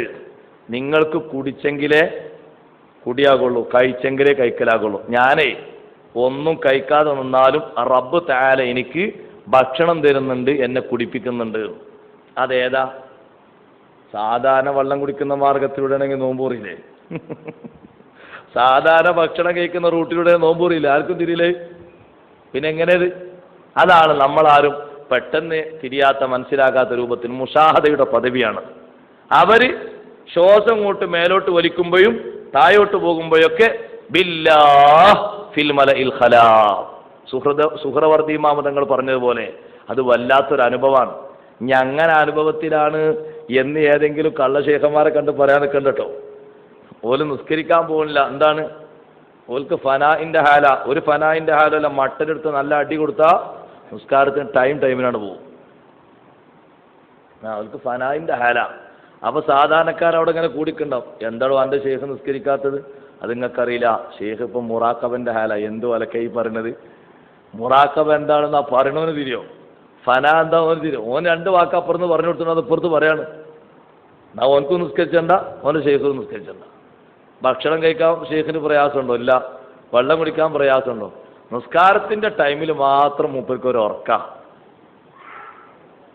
അങ്ങനെയുള്ള ഒരു കള്ള ഷേഖന്മാരത്ത് പോയിട്ട് നമ്മൾ പെടാൻ പാടില്ല. കാരണം ഷേഖന്മാർക്ക് ഉണ്ടാകേണ്ടത് അതിലൊക്കെ കുറച്ച് ഊക്കാന്നാണ്. ചില ആൾക്കാരുണ്ടാകും, എന്തെങ്കിലും നാവിന് ഫലം ഉണ്ട് എന്ന് കണ്ടാൽ അവിടെ പോയി കൂടും. ഓല് നിസ്കരിക്കുന്നുണ്ടോ, നോമ്പോൽക്കുണ്ടോ, ഖുർആൻ ഓതുന്നുണ്ടോ, അതൊന്നും നോക്കൂല. ഓലെ നാപ്പലം എന്നതിന് പറയാം. നാപ്പലം എന്ന് പറഞ്ഞാൽ കറാമത്തല്ലേ, കറാം പരിപ്പ. അത് കുരുത്തക്കേടുള്ള ആൾക്കാർക്ക് ചിലപ്പോൾ ഉണ്ടാവും. നാവോടുള്ള പലേ, അതിനാണ് കണ്ണേറ്. കണ്ണോട് നോക്കിയിട്ട് നാവുകൊണ്ട് എറിയലാണ്. അല്ല, കണ്ണോടുള്ളൊരു ഏറല്ല, കണ്ണോട് നോക്കുക, ഏറ് നാവുകൊണ്ട്. അത് നാപ്പലം എന്നറിയും. അങ്ങനെ പറഞ്ഞാൽ പറ്റുന്ന ആൾക്കാരാണ് ഓലെ കൗലിയാക്കളാ. എന്നാ പിന്നെ എത്ര ആളൗലിയാണോ നാട്ടിലങ്ങനെ കുറെ ആൾ. അയാളോടൊന്നും പറയണ്ടോ, ആ തള്ളനോടൊന്നും പറയണ്ട. പടച്ചോൻ എൻ്റെ കുട്ടിക്ക് ഇനി മുതൽ പനി മാറൂല, അതുകൊണ്ടൊന്നും പറയാൻ നിൽക്കണ്ട. ശ്രദ്ധിച്ച് വളരെ മട്ടത്തിൽ പോയിക്കോ. എന്തെങ്കിലും ഈ ക്രോസ് ചെയ്താൽ തിരിച്ച് മൂപ്പര് ക്രോസ് ചെയ്താൽ അങ്ങനെ ഉണ്ടാവുള്ളൂ. അത് ആള് കറാമത്തുള്ള വലിയായിട്ടല്ലത്. എന്നാ പിന്നെ അങ്ങനെയാണെങ്കിൽ പിശാച്ചിന്റെ സേവ സ്വീകരിച്ച് അങ്ങനെ പറയുന്ന ആൾക്കാർ എത്ര ഉണ്ട്? അതും ഔലിയാണ്ടേ. അതുകൊണ്ട് ഈ അത്ഭുത സംഭവങ്ങൾ ഒരാൾ നടത്താന്നുള്ളത് ഒരു നിലക്കും അയാൾ ഉയർന്ന ഋതുബെത്തിയ ആളാണ് എന്നതിന് തെളിവല്ല. അങ്ങനെ കണക്കാക്കരുത്. ഉയർന്ന ഋതുബെത്തിയ ആളെ ഇമാം ഷെഹറാനി റളിയല്ലാഹു അൻഹു പറഞ്ഞ പോലെ കണക്കാക്കണം. വലിയും ഒരു ഋതുബക്കുള്ള ആളാണെങ്കിൽ ജമാഅത്തുനിന്ന് അയാൾ ഒരു നിലക്കും പിരിയില്ല. ജമാഅത്തിന് പിരിയില്ല എന്ന് പറഞ്ഞാൽ ജമാഅത്തിന്റെ ടൈമായോ മൂപ്പർക്ക് പിന്നെ അവിടെ നിൽക്കുക, ജമാഅത്തെ നിസ്കരിച്ചോളൂ. ഇത് നിസ്കാരം തന്നെയല്ല, പിന്നലെ ജമാഅത്ത്. നിസ്കാരത്തിന്റെ അല്ല, പിന്നലെ ജമാഅത്തിന്റെ കഥ പറയണത്. ഒരു കണക്കും പെട്ടിക്കൊണ്ട് ഉത്തർക്കുക, എന്നിട്ട് ആൾക്കാരെ സ്വീപ്പാക്കുക. നിസ്കരിച്ച ആളാണെങ്കിൽ കുഴപ്പമില്ല, എന്നിട്ട് എന്തെങ്കിലുമൊക്കെ പറയാം, ആൾക്കാരെ വസീലാക്കുക. എന്നിട്ട് പറയും എന്ത്? ആ ദിക്ർ അങ്ങനെ ചെല്ലിയാൽ മതി. എല്ലാവരും കുത്തണം ചൊല്ലി കണ്ണൊക്കെ ചിമ്പിട്ട് ദിക്ർ അങ്ങനെ. അപ്പൊ ആ കണ്ണ് ചിമ്പി ചെല്ലുന്ന ആൾക്കാർക്ക് എപ്പോഴെങ്കിലും ഷെയ്ത്താന്റെ ഭാഗത്തുനിന്ന് ഒരു തസീൻ ഉണ്ടായാൽ മതി, ഒരു സൗന്ദര്യപ്പെടുത്തി കൊടുക്കലുണ്ടായാൽ മതി, ഓലയിൽ കുടുങ്ങി, ഓലയിൽ പറ്റിപ്പോയി. പിന്നെ ഓർക്കത് മതി. റാത്തീബും കാര്യങ്ങളൊക്കെ നേർക്ക് നേരെ കൊണ്ടെടുക്കുന്ന മനുഷ്യൻ നിസ്കരിക്കും. കാരണം നിസ്കരിക്കുന്ന ആളുകൾക്കാണ് അത് അങ്ങനെ മുറുകെ പിടിക്കാൻ കഴിയുള്ളൂ. അതിലങ്ങനെ മധുരമായ അനുഭവം ഉണ്ടാവുള്ളൂ, ഇഖ്ലാസും ഉണ്ടാവുള്ളൂ. അപ്പൊ നിസ്കരിക്കുന്ന ആൾക്കാരെ, നോമ്പ് വെക്കുന്ന ആൾക്കാരെ, ഖുർആൻ ഓതുന്ന ആൾക്കാർ, അവർ വല്ല നിർദ്ദേശങ്ങൾ നമ്മളോട് പറയുന്നുണ്ടെങ്കിൽ അത് സ്വീകരിക്കാം. ഓലെന്തെങ്കിലും ആയത്ത് ഓതാൻ പറഞ്ഞു, ഓലെന്തെങ്കിലും ദിക്ർ ചെല്ലാൻ പറഞ്ഞു, അൽഹംദുലില്ലാ, അത് ഖൈറാണ്, അതിൽ കുഴപ്പമില്ല. മറ്റേത് ഒരു തൊബീബ്, ഒരു വൈദ്യനായിട്ട് അയാളെ കാണാൻ പറ്റുള്ളൂ. അയാൾക്ക് ഔലിയ പരിവേഷം കൊടുക്കരുത് എന്നാണ് ഞാൻ പറഞ്ഞത്. ഉമർ റളിയല്ലാഹുവിന്റെ കാലഘട്ടത്തിൽ മഹാനവറുകൾ നിസ്കരിക്കാൻ വേണ്ടി ഇഖാമത്ത് കൊടുത്തപ്പോൾ നിസ്കരിക്കാൻ വേണ്ടി നിൽക്കുമ്പോൾ പുറത്തൊരാൾ ജമാഅത്തിന് നിസ്കരിക്കാൻ ഇക്കാമത്ത് കൊടുത്താൽ പുറത്താറുണ്ടാവില്ല, എല്ലാവരും ഉള്ളിൽ കയറലില്ല. പുറത്തൊരാൾ ഉമർ റളിയല്ലാഹു അൻഹു ചോദിച്ചു, ആരാ പുറത്ത്? അപ്പൊ ആരോന്ന് പറഞ്ഞു, അതൊരു ഔലിയാണ് പറഞ്ഞു. ഉമർ റളിയല്ലാഹു അൻഹു വടിയെടുത്തു. അങ്ങനത്തെ ഒരു ഔലിയെ പുറത്തിട്ട് ഇറങ്ങി. അയാളെ തല്ലാൻ നോക്കിയപ്പോൾ അയാൾ പാറിയാണ് പോയി. പാറിപ്പോയപ്പോൾ ഉമർ റളിയല്ലാഹു അൻഹു പേടിച്ചോ? ഉമർ റളിയല്ലാഹു അൻഹു പറഞ്ഞു, അങ്ങനെ വല്ല വിലായത്തിന്റെ റുത്തുബിയുള്ള ആളാണെങ്കിൽ ഇങ്ങോട്ട് വരരുത്, കാട്ടിലവിടെ നിന്നോണം, അവിടെ നിൽക്കണം, ഇങ്ങോട്ട് വരാൻ പാടില്ല. അയാളൊരു പക്ഷേ നിസ്കരിക്കുന്നുണ്ടാകാം, നമ്മളെ കിട്ടിയത് ഇവിടെ വന്നാൽ ഇവിടെ ജമാഅത്ത് കൂടണം, ഇവിടെ വന്നാൽ ഇവിടെ കൂടിക്കൊള്ളണം. ഇത് ഉമർ റളിയല്ലാഹു അൻഹു പറയുന്നത്. ഉമർ റളിയല്ലാഹു അൻഹു പറഞ്ഞു, അങ്ങനെ വല്ല റുത്തുബിയും വിലായത്തുണ്ടെങ്കിലേ അവിടെ നിൽക്ക, കാട്ടില്, ഇവിടെ ആൾക്കാരുടെ ഒന്നും സിപ്പാക്കാൻ പാടില്ല. നിങ്ങൾ ആലോചിച്ച് നോക്കൂ. അപ്പൊ ഞാൻ പറഞ്ഞു വന്നത്, മുഷാഹദയുടെ പതിവ് പറഞ്ഞപ്പോൾ അത് കടമെടുത്തുകൊണ്ട് ചില ആൾക്കാർ പറയലുണ്ട്. അതുകൊണ്ടാണ് അങ്ങനെ മക്കാമുസാബിയിൽ നിസ്കാരമില്ല. അങ്ങനെയാണ് അതിന്റെ വാക്ക്. എവിടെ പറഞ്ഞതാ? എന്താ ഈ മക്കാമുസാബി? നിസ്കാരമില്ല എന്ന് പറഞ്ഞ കൂട്ടർക്ക് ഈ മക്കാമുസാബി എന്താന്ന് തിരിഞ്ഞിട്ടില്ല. മക്കാമുസാബിയിൽ നിസ്കാരമില്ല എന്നാ, നിസ്കാരമില്ലാത്തൊരു ത്വരീക്കത്തിലൊന്നും നമ്മുടെ നാട്ടിൽ നിസ്കരിക്കാൻ പാടില്ല. ഒരു മസ്ജിദുൽ ഹറാം എന്നുള്ള അർത്ഥം വെക്കൽ പള്ളി ഹറാമാനാണ്. മസ്ജിദുൽ ഹറാമാനാൽ മസ്ജിദ് പറഞ്ഞ പള്ളി ഹറാമാണ്, പള്ളി ഹറാമാണ്, കയറാൻ പാടില്ല. അങ്ങനെ അർത്ഥം വെച്ചാൽ അങ്ങനെ ഉണ്ടാവും. എന്താ നിസ്കരിക്കാത്തത്? നിസ്കരിക്കാൻ അതിന് ത്വഹാറത്ത് വേണ്ടേ? ഖൽബും തൊഹൂറായിട്ടില്ല, നഫ്സും തൊഹൂറായിട്ടില്ല. കാരണം നഫ്സിന്റെ ഉള്ളിൽ ഭക്ഷണാവശിഷ്ടങ്ങളും നജസ്സൊക്കെ ഉണ്ട്, രക്തം ഏതായാലും ഉണ്ടാവുമല്ലോ. ഇനി എന്നാ നിസ്കരിച്ച? അപ്പൊ ഇതൊക്കെ ഒരു തരികിട വർത്തമാനാണ്. എന്നിട്ട് ഓൽക്ക് എന്താ പണി? ദിക്ർ അങ്ങനെ ചൊല്ലിയാൽ മതി. അതല്ല യഥാർത്ഥ റുത്തുബ. നിസ്കാരം മുറുകെ പിടിക്കുന്നതോടെ, സുന്നത്ത് മുറുകെ പിടിക്കുന്നതോടെ കഴിവിന്റെ പരമാവധി ദിക്റും കാര്യങ്ങളും അധികരിപ്പിക്കും. ആ ദിക്റിൽ ഉന്നതി പ്രാപിച്ച തലമാണ് മുഷാഹദയുടെ തലം. അതാണ് ബഹുമാനപ്പെട്ട റസൂലുള്ളാഹി സ്വല്ലല്ലാഹു അലൈഹി വസല്ലമ തങ്ങൾ പറഞ്ഞത്, എനിക്ക് അല്ലാഹു തആല റിസ്ക് എനിക്ക് അല്ലാഹു തരുന്നുണ്ട്, പക്ഷെ നിങ്ങളത് കാണൂല.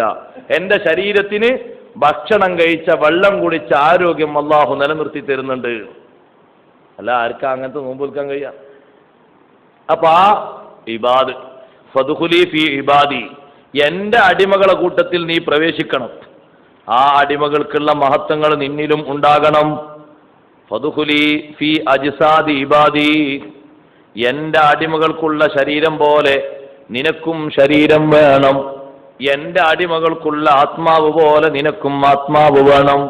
ഇമാം നസഫി റഹ്മത്തുള്ളാഹി അലൈഹി പറഞ്ഞു, ഈ ആയത്ത് അവതരിച്ചത് ബഹുമാനപ്പെട്ട ഖുബൈബ് ബിൻ അദിയ് റളിയല്ലാഹു അൻഹുവിന്റെ വിഷയത്തിലാണ്. ഖുബൈബ് റളിയല്ലാഹു അൻഹുവിനെ മക്കക്കാർ കഴുമരത്തിലേക്ക് കയറ്റി, വജഅലു വജ്ഹഹു ഇലൽ മദീന, മുഖം നേരെ മദീനയിലേക്ക് തിരിച്ചു വെച്ചു. അപ്പൊ ഖിബിലയിലേക്കല്ലോ, മുഖം കൊണ്ട് തിരിച്ചു വെച്ചതാ.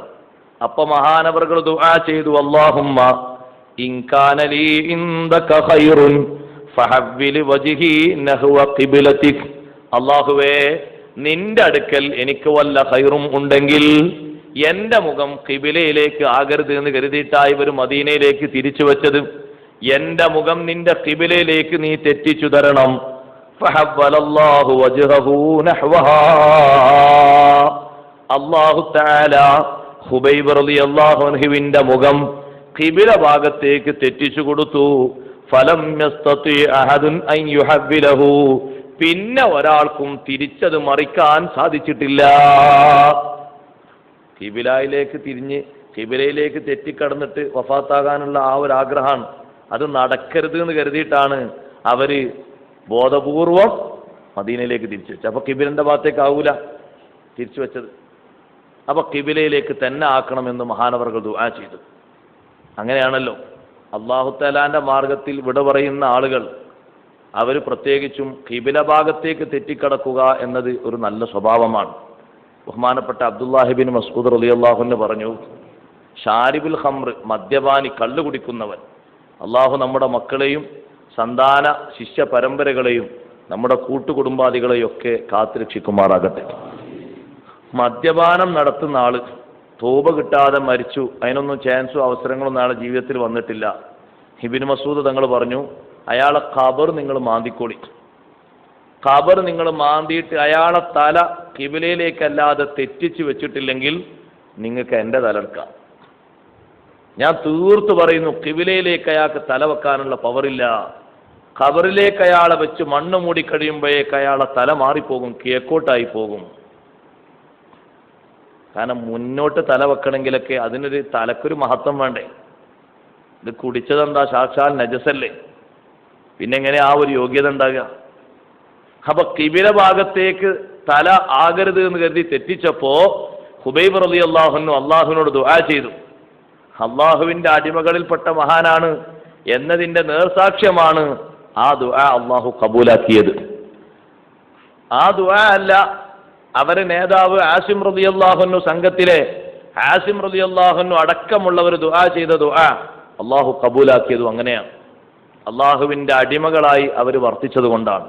ഇരിക്കട്ടെ, ആ അടിമകൾക്കുള്ള ഏറ്റവും വലിയ സവിശേഷത പിശാചിന്റെ ഷർറിൽ നിന്ന്, ശല്യത്തിൽ നിന്ന് കഴിവിന്റെ പരമാവധി കുതറി മാറി ജീവിക്കുക എന്നുള്ളതാണ്. അത് കഴിയാനാണ് നമുക്ക് നോമ്പ് അല്ലാഹു തആല നിർബന്ധമാക്കിയത്.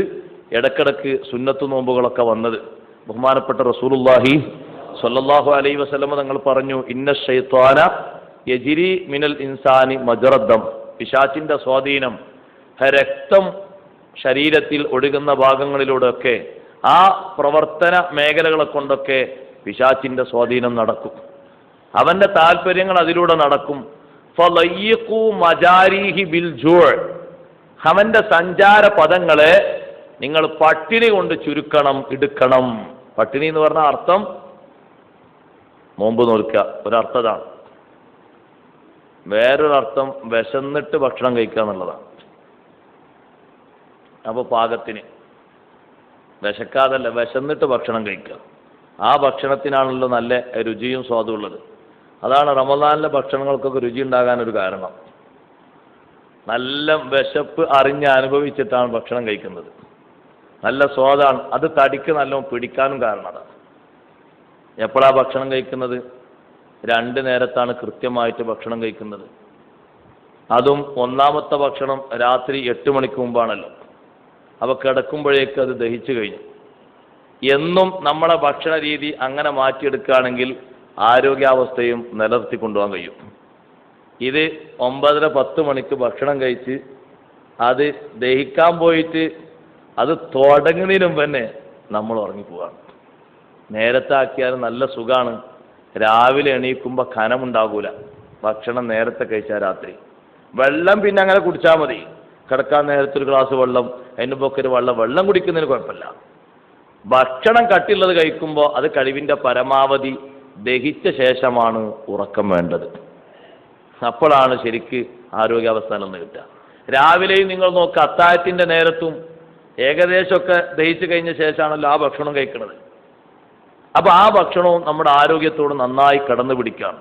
ഇരിക്കട്ടെ, ബഹുമാനപ്പെട്ട റസൂലുള്ളാഹി സ്വല്ലല്ലാഹു അലൈഹി വസല്ലം തങ്ങൾക്ക് അല്ലാഹു തആല നൽകിയ ഒരു സവിശേഷമായ കാര്യമാണ് ഈ മുഷാഹദയുടെ പദവി അള്ളാഹുവിൻ്റെ അടിമകളിൽ. ആ റുത്തുബയിലേക്ക്, പദവിയിലേക്ക് ചേരുന്നതിനോട് ചേർക്കാനെത്താൻ നമ്മുടെ ശരീരത്തെയും നമ്മൾ നിയന്ത്രിക്കണം. കഴിവിൻ്റെ പരമാവധി പട്ടിണിക്കിടുക, വിശപ്പ് അനുഭവിക്കുക, നോമ്പ് നോൽക്കുക ഒരു മാർഗമാണ്. അള്ളാഹുവിൻ്റെ അടിമകൾ എന്നതുകൊണ്ട് ഉദ്ദേശിക്കുന്നത് അള്ളാഹു തആല തന്നെ പറഞ്ഞിട്ടുണ്ട്, ഇന്ന ഇബാദി ലൈസ ലക അലൈഹിം സുൽത്താൻ. എൻ്റെ യഥാർത്ഥ അടിമകൾക്ക് ശൈത്താനോട് പറഞ്ഞു, നിനക്ക് അവരെ മേൽ ഒരു അധികാരവും ഒരു സ്വാധീനവും നിനക്ക് ചെലുത്താൻ കഴിയൂല. അവരത്രയും ശ്രേഷ്ഠതയുള്ളവരാണ്. നിന്റെ കെണിവലയിൽ അവർ കുടുങ്ങൂല.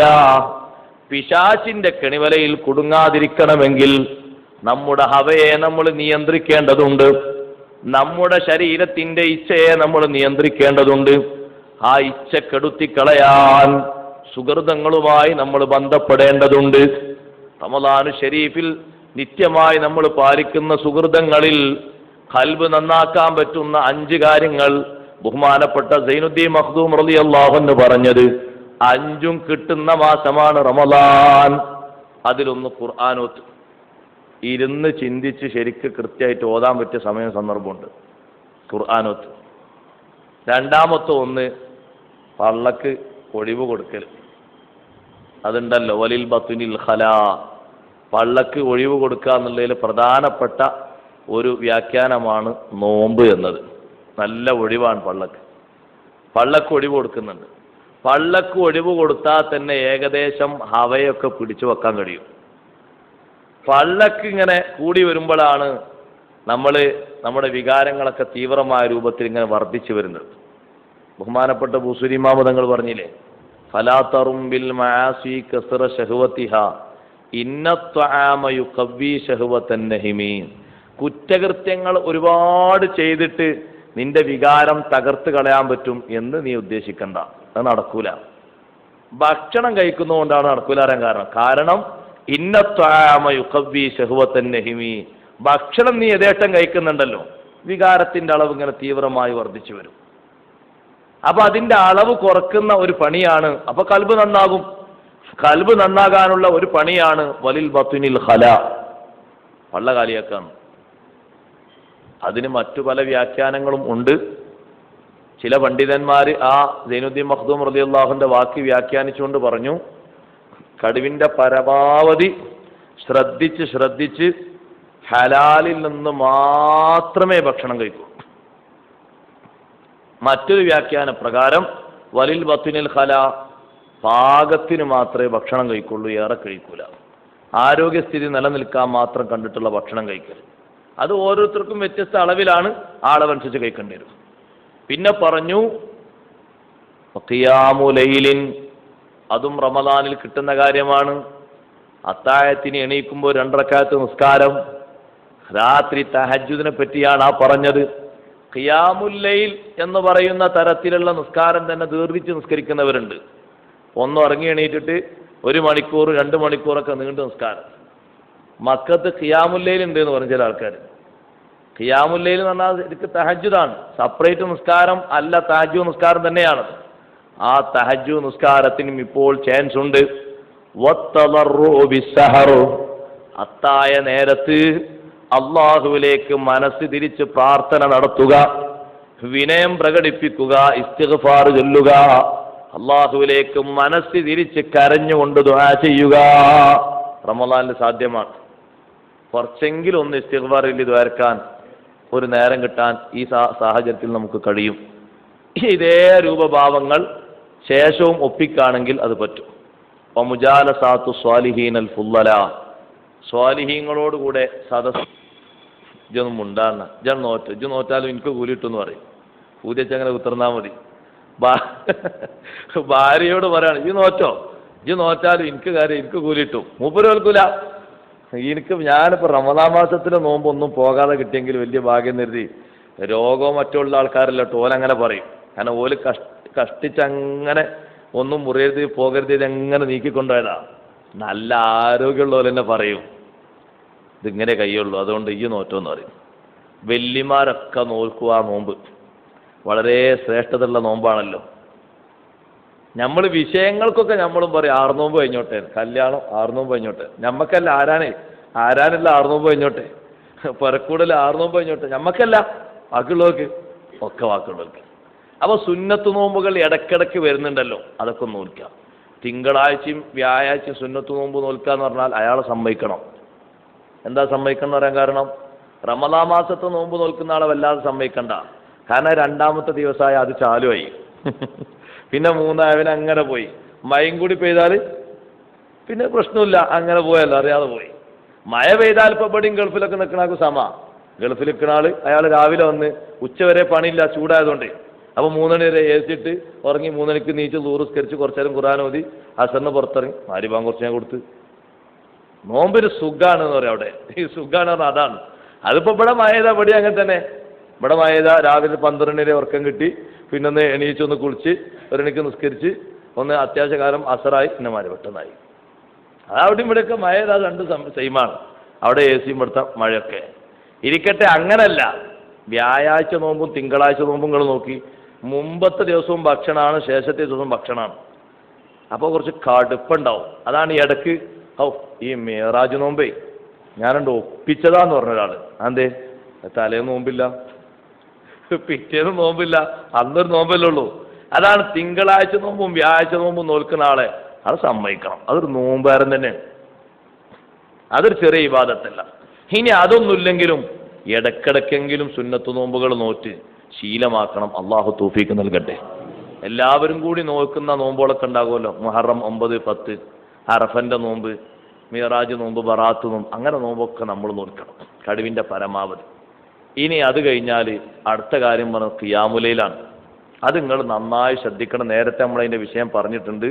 കൂട്ടത്തിൽ പെരുന്നാളിൻ്റെ അന്നായി കഴിഞ്ഞാൽ നഫ്സ് കൽബ് ക്ലിയർ ആക്കാനാണ് അതൊക്കെ ചെയ്യണത്. പെരുന്നാളിൻ്റെ അന്നായി കഴിഞ്ഞാൽ ഉറപ്പാണ് 29 ദിവസം അല്ലെങ്കിൽ 30 ദിവസം 4 മണി 3:30 എണീറ്റ ആൾ അന്നും എണീക്കും. അലാരം ഒന്നുമില്ലെങ്കിൽ എണീക്കും. എണീക്കുമ്പോൾ പിന്നെ ഓൻ്റെ ഹവയും പറയും ശൈത്താനും പറയും, എന്തിനെണീച്ച്? അത്തായം. ഒന്ന് അത്തായല്ലോ, ഇന്ന് പെരുന്നാളല്ലേ, അവിടെ കിടന്നു. അപ്പോൾ ഓൻ്റെ ചെറിയ ഒരു നന്മ ചെയ്ത മനസ്സ് പറയും, തഹജ്ജുദ് ഉണ്ട് കേട്ടോ, കുറച്ച് ദുആയും. അതിപ്പോൾ 2 റക്അത്ത് നിസ്കാരവും ഒരു 100 ഇസ്തിഗ്ഫാറും ഒരു 5 മിനിറ്റ് ദ്വാരക്കാനും ഇത്ര നേരത്തെ എണീക്കണോ? അവിടെ കടന്നോ. അങ്ങനെ ഓനെ കൊണ്ട് എണീപ്പിച്ചപ്പോൾ 4:38 വാങ്ങുകയാണെങ്കിൽ 4:30 അങ്ങനെ കണ്ണു തുറന്നു. ഓൻ ബാത്റൂം പോയി ഒന്ന് മൂത്രയിച്ച് ശരിക്കുള്ള ഉളുവൊക്കെ എടുത്ത് വന്ന് മാറ്റുമ്പോഴേക്ക് സുബിയാൻ കൊടുത്ത്. പടച്ചോനെ എന്ന് പോയി, അന്ന് പോയെങ്കിൽ പിറ്റേന്നും പോവും, പിറ്റേന്ന് പോയെങ്കിൽ പിറ്റേന്നും പോവും, പിറ്റേന്ന് പോയെങ്കിൽ എന്നും പോവും. അതാണ് അതിന് കിട്ടാത്തത്. പെരുന്നാളിന് അന്ന് രാത്രി അന്ന് അങ്ങനെ അങ്ങോട്ട് ക്ഷീണിപ്പിക്കാൻ പാടില്ല. നേരത്തെ പെരുന്നാൾ നാളെയെന്ന് ഉറപ്പായി കഴിഞ്ഞാൽ ഇറച്ചിയും മറ്റൊക്കെ ഉച്ചക്കനെ വാങ്ങാൻ പറ്റുമല്ലോ. മാസം കണ്ടിട്ടുള്ള അതാവുമ്പോഴേ പിന്നെ പിറ്റേന്നുള്ള ഇറച്ചി കുറച്ച് തിരക്കുണ്ടാവുള്ളൂ. ഒരു 12 ക്യൂ നിൽക്കേണ്ടി വരുള്ളൂ. അല്ലെങ്കിൽ നാളെ ഇന്ന് 30, നാളെ പെരുന്നാളെന്നുള്ള ഉറപ്പിട്ടിയാൽ വേഗം കഴിയും. അങ്ങനെ കഴിഞ്ഞാൽ നമുക്ക് സുഖം. നമ്മളാ ഉറങ്ങേണ്ട ഉറക്കം ഉറങ്ങി കൃത്യമായിട്ട് 30 ദിവസം 3:30 4 മണിക്കോ എണീറ്റ ആളാണെങ്കിൽ അയാൾ എണീക്കും. എണീക്കുമ്പോൾ പിന്നെ അവിടെ ശരീരത്തെ നിയന്ത്രിക്കാനുള്ള ഒരു കെൽപ്പ് വേണം. അള്ളാഹു നമുക്ക് നൽകുമാറാകട്ടെ. അങ്ങനെ 1-ാം ദിവസം നമ്മൾ ജയിച്ചാൽ, പെരുന്നാളിൻ്റെ അന്ന് ജയിച്ചാൽ, അന്ന് ശ്രേഷ്ഠമായ രാത്രിയാണ്, ദുആക്ക് നല്ല ഉത്തര രാത്രിയാണ്, അന്ന് നമ്മൾ എണീറ്റാൽ പിറ്റേന്ന് എണീക്കും, പിന്നെ പിറ്റേന്ന് എണീക്കും, പിന്നെ അതങ്ങനെ തുടരാവും. അങ്ങനെ അള്ളാഹു ഒരു ഭാഗ്യം നൽകട്ടെ. റമളാൻ കൊണ്ട് എന്തേ കിട്ടി? ഒരു കാര്യം കിട്ടി, അത്താഴത്തിനുള്ള എണീക്കൽ പതിവായി കിട്ടി. അൽഹംദുലില്ലാ, അത് വലിയൊരു ഭാഗ്യമാണ്, ചെറിയൊരു ഭാഗ്യമല്ല.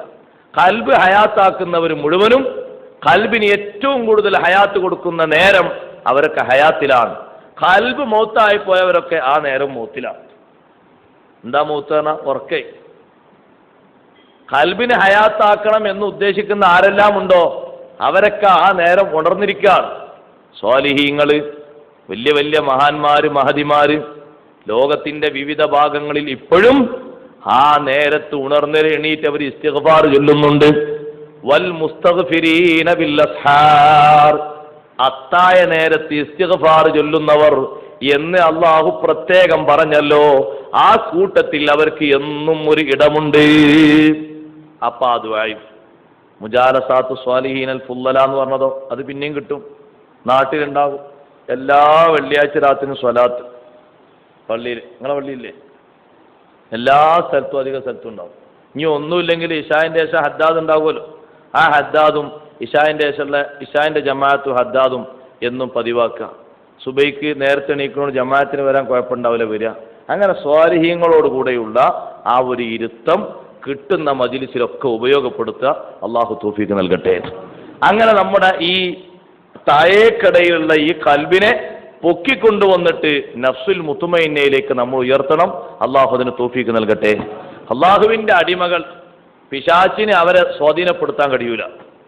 അതുകൊണ്ട് ആ ബഹുമാനപ്പെട്ട റസൂലുള്ളാഹി സ്വല്ലല്ലാഹു അലൈഹി വസല്ലം ഞങ്ങൾ എടുത്തു വന്നിട്ട് ഒരു ജൂതൻ ചോദിച്ചു, അല്ല യാ മുഹമ്മദ്, ഓ മുഹമ്മദ് നബിയെ സ്വല്ലല്ലാഹു അലൈഹി വസല്ലം, നഹ്നു നഅബുദു ബിഹുളൂരിൽ ഖൽബി, ഞങ്ങൾ നല്ല മനസാന്നിധ്യം കൊണ്ട് നിസ്കരിക്കുന്നുണ്ട്. ശൈത്താന്റെ ഒരു വസ്വാസവും ഞങ്ങളെ ആരാധനയിലില്ല, ഞങ്ങളെ പ്രാർത്ഥനയിലില്ല. അതേ സമയത്ത് നിങ്ങളെ അനുയായികൾ നിസ്കരിക്കുമ്പോൾ കുറേ ആളുകൾക്ക് വസ്വാസ്, വുളു എടുക്കുമ്പോൾ വസ്വാസ്, പല രംഗത്തും വസ്വാസ് കാണുന്നുണ്ടല്ലോ. അപ്പം ഞങ്ങളതല്ലേ ശരി? നിങ്ങളെയാണല്ലോ ഇപ്പോൾ ശൈത്താൻ ഇങ്ങനെ പിടികൂടുന്നത്, നിങ്ങളത് അത്ര ശരിയല്ലല്ലോ എന്ന് ഒരു ജൂതൻ വന്ന് നബിതങ്ങളോട് ചോദിക്കാം. ചോദ്യം മനസ്സിലായോ? ഞങ്ങൾ ഇബാദത്ത് എടുക്കുമ്പോൾ ഞങ്ങളെ ഒരു ഇബാദത്തിലും വസ്വാസില്ല. നിങ്ങളെ സ്വഹാബിമാർ നിസ്കരിക്കുമ്പോൾ നിസ്കാരത്തിൽ വസ്വാസ്, ഉളൂയിൽ വസ്വാസ്, പല രംഗത്ത് വസ്വാസ് കാണുന്നുണ്ട്. അതെന്താ അങ്ങനെ? ഇപ്പൊ നബി സല്ലല്ലാഹു അലൈഹി വസല്ലം നിങ്ങൾ പറഞ്ഞു, അബൂബക്കർ റളിയല്ലാഹുവിനോട് നിങ്ങളെ ജവാബ് പറഞ്ഞു കൊടുക്കുന്നതാണ്, ആ പറഞ്ഞതിന് ഉത്തരം പറഞ്ഞു കൊടുക്കുന്നതാണ്. ഒക്കെ നബി തങ്ങൾ തന്നെ പറഞ്ഞോളുന്നില്ലല്ലോ. അബൂബക്കർ സിദ്ദീഖ് തങ്ങൾക്കും പറയാലോ. സിദ്ദീഖ് റളിയല്ലാഹു അൻഹു പറഞ്ഞ നബി തങ്ങൾ കബൂൽ ചെയ്യും. കാരണം അതൊന്നും പറയില്ല, അത്രയും വലിയ ഇൽമുള്ള മഹാനല്ലേ. സിദ്ദീഖ് റളിയല്ലാഹു അൻഹു പറഞ്ഞു യഹൂദിനെ വിളിച്ചിട്ട്, പിന്നെ ഒരു കാര്യം പറഞ്ഞുതരാം, 2 വീടുണ്ട്, 2 വീട്. ഒരു വീട് മംലൂഉൻ ബിസ്സഹബി വൽ ഫില്ലത്തി വദ്ദുർരി വൽ യാഖൂത്തി വൽ അഖ്മിഷ അന്നഫീസ. ഒരു വീട്ടിൽ നല്ല വിലപിടിപ്പുള്ള വസ്ത്രങ്ങളുണ്ട്, രത്നങ്ങളുണ്ട്, വെള്ളിയുണ്ട്, സ്വർണമുണ്ട്. അതുകൊണ്ട് ആ വീട് നിറഞ്ഞിട്ടുണ്ട്. ആ വീട്ടിൻ്റെ ഉള്ളിൽ പലതുണ്ട്. വേറെ ഒരു വീടുണ്ട്, ആ വീട് ഖറാബുൻ ഖാലിൻ, അത് ഒഴിഞ്ഞെടുക്കണം, അതിലൊന്നുമില്ല കാര്യമായിട്ട് ഒന്നുമില്ല. എന്നാൽ ഈ വിലപിടിപ്പുള്ള ഒന്നുമില്ല, അതൊരു ഒഴിഞ്ഞ വീടാ.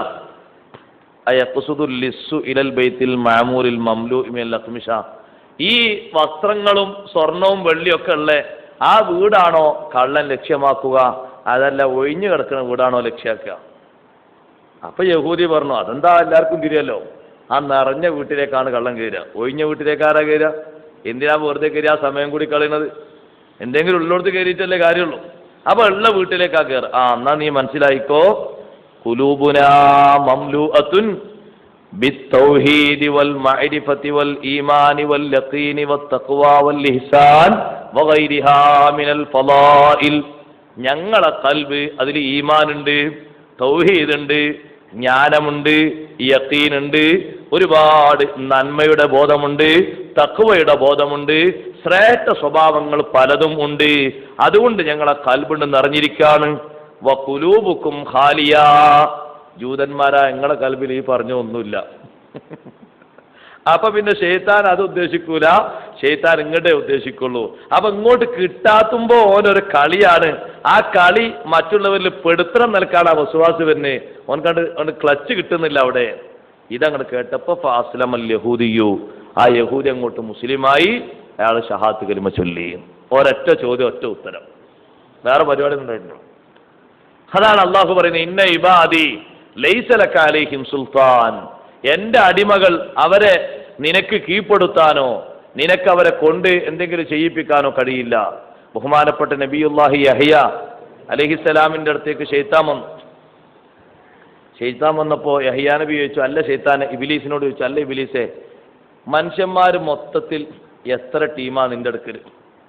ഇബ്ലീസ് പറഞ്ഞു 3 ടീമാണ്. ഒരു ടീമിനെ നമ്മൾ എന്ത് വിചാരിച്ചാലും കിട്ടൂല. അങ്ങനത്തെ നമ്മൾ എങ്ങനെ കുമ്പിട്ടാലും ഓല കിട്ടൂല. 18 അടവും പാറ്റിയാലും ഓല വൈക്കന്നെ വരൂല. അതാരാ? അത് നിങ്ങളെ പോലത്തെ നബിമാർ. ഒരു നിലക്കോല പിന്നാലെ നടന്നിട്ട് കാര്യം കിട്ടൂല. രണ്ടാമത്തെ ടീം നമ്മൾ കുറച്ചൊക്കെ ശ്രമിക്കും, പക്ഷെ അപ്പോഴേക്ക് അവർ ഇസ്തിഗ്ഫാർ ചൊല്ലി നിസ്കരിച്ച് ഖുർആൻ ഓതി ആ കറകൾ നീക്കി പിന്നെ ഓല് നന്നാകും, പിന്നെ ഓല് കുറച്ചുകൂടി മെച്ചപ്പെടും. പിന്നെ എന്തെങ്കിലുമൊക്കെ ഒരു തുരുപ്പുണ്ടാക്കാൻ നോക്കും. അപ്പൊ അതിലും വലുത് ചെയ്ത് ഓല് കണ്ണീരൊലിപ്പിച്ച് പശ്ചാത്താപം നടത്തി സ്വതക്ക കൊടുത്ത് പലതും ചെയ്ത് പിന്നെ ഓല് അങ്ങനെ അതിൽ നിന്ന് കരകയറും. എന്നാലും നമ്മളിങ്ങനെ നോക്കും, ഇടയ്ക്കിടയ്ക്ക് ഇങ്ങനെ ഇഞ്ചക്ഷൻ ഇങ്ങനെ കിട്ടിയാണ് പോരട്ടെ എഴുതിയിട്ട്. പക്ഷെ ആ കിട്ടുമ്പോഴേക്ക് അതിൽ നിന്ന് മറുമരുന്ന് അപ്പുറത്ത് സ്വീകരിക്കാം. മൂന്നാമത്തെ ഒരു വിഭാഗം, അവർ പിന്നെ നമ്മളെ കയ്യിൽ പന്തുകളെ പോലെയാണ്. പന്ത് എങ്ങോട്ടും ഉരുട്ടാലോ എങ്ങോട്ടും മറിക്കാലോ. നമ്മൾ വിളിച്ചോട്ടേക്കും വരും, ഒടിച്ചോട്ടേക്കും പോകും, അങ്ങോട്ടും പോകും ഇങ്ങോട്ടും പോകും. അത് ആ വകം കാഫിർ, ഫാസിഖ്, ഫാജിറക്കാവത്തിൽപ്പെട്ടതാണ്. അതിലല്ലാഹു നമ്മൾ പെടുത്താതിരിക്കട്ടെ. നിങ്ങൾ ആലോചിച്ച് നോക്കൂ, ഈ 3 തരക്കാരാണ് അവൻ. അതിൽ കാര്യമായിട്ട് 2ാം വിഭാഗത്തെ, അതിപ്പോ നബിമാരല്ലാത്ത ആൾക്കാരിലൊക്കെ അവന്റെ ശ്രമം നടക്കും. ഈ 2ാം വിഭാഗത്തിലും അവനോട് തോൽക്കുന്നവരില്ലേ? ശൈത്താനെ തോൽപ്പിച്ചു വിടുന്നവരില്ലേ? ബഹുമാനപ്പെട്ട ഉമർ ഇബ്നുൽ ഖത്താബ് റളിയല്ലാഹു അൻഹു ഒരു ദിവസം നബി തങ്ങളെ വീട്ടിലേക്ക് വരാൻ, സ്വഹീഹുൽ ബുഖാരിയിൽ കാണാം. വീട്ടിലേക്ക് വരുമ്പോൾ വീട്ടിൽ കുറേ പെണ്ണുങ്ങൾ, നബി തങ്ങളെ ഭാര്യമാരൊക്കെ ഇരുന്നിട്ട് വർത്താനം പറയാം. അപ്പോൾ കുറേ ഭാര്യമാർ വർത്താനം പറയും, കുറച്ച് ഒച്ച ഉണ്ടാവുമല്ലോ. നമ്മളെ വീട്ടിൽ ഒരാൾ വരുമ്പോൾ എത്ര ഒച്ച ഉണ്ട്? ഇത് കുറേ ഭാര്യമാരല്ലേ, ഓലെല്ലാവരും കൂടി ഇങ്ങനെ വർത്താനം പറയണം, അങ്ങോട്ടും പറയാം ഇങ്ങോട്ടും പറയാം, ഇങ്ങനെ സംസാരിക്കാൻ നബി തങ്ങളുണ്ട്. ഉമർ റളിയല്ലാഹു അൻഹു അടുത്തേക്ക് എത്തിയ ആ ആട്ടും അനക്കും ഉമർ റളിയല്ലാഹുവിനെ കണ്ടപാടെ പെണ്ണുങ്ങളൊക്കെ പോക്ക് അപ്പുറത്തേക്ക് പോയി. നബിതങ്ങൾ ഇരിക്കുന്ന ആ സ്ഥലത്ത് നിന്ന് അപ്പുറത്ത് റൂമുക്ക് പോയി. പിന്നെ ഒരു അനക്ക അവിടെ ഇല്ല കേട്ടോ. ഇപ്പോൾ ഉമർ റളിയല്ലാഹു അൻഹു ചോദിച്ചു, നബി ഇവിടെ കുറച്ച് ഒച്ചപ്പാടൊക്കെ കേട്ടിനല്ലോ, ഇപ്പൊ ഒരു ഒച്ചയും കേൾക്കുന്നില്ലല്ലോ, എവിടുക്കാ പോലൊക്കെ പോയി, ആരാ വർത്താനം പറഞ്ഞത്? അപ്പൊ അത് നമ്മളെ പെണ്ണുങ്ങൾ തന്നെ, ഭാര്യമാർ ഓലിങ്ങനെ വർത്താനം പറഞ്ഞിട്ട്. അപ്പൊ ഉമർ റളിയല്ലാഹു അൻഹു ദേഷ്യം വന്നെന്താ അറിയോ? നബിതങ്ങൾക്കല്ലേ ഓല് കൂടുതൽ ബഹുമാനം കൊടുക്കണ്ടേ? ഓല് ഇന്നെ കാണുമ്പോൾ പായാൻ പാടുണ്ടോ? ഇന്നെ കാണുമ്പോഴല്ലല്ലോ ഓല് മുണ്ടാക്കേണ്ടത്. ഞാൻ വരുമ്പോ ഒച്ച കേട്ട് നബിതങ്ങളെ ഹളർത്തുന്നല്ലേ, അപ്പൊ ഇവിടല്ലേ എന്നെക്കാളും ബഹുമാനം പാലിക്കേണ്ടത്? അപ്പോൾ ഉമർ റളിയല്ലാഹു അൻഹു ദേഷ്യപ്പെട്ട് ചോദിച്ചു, എന്നോട് ഞങ്ങൾ ബഹുമാനം കാണിക്കേണ്ടത്?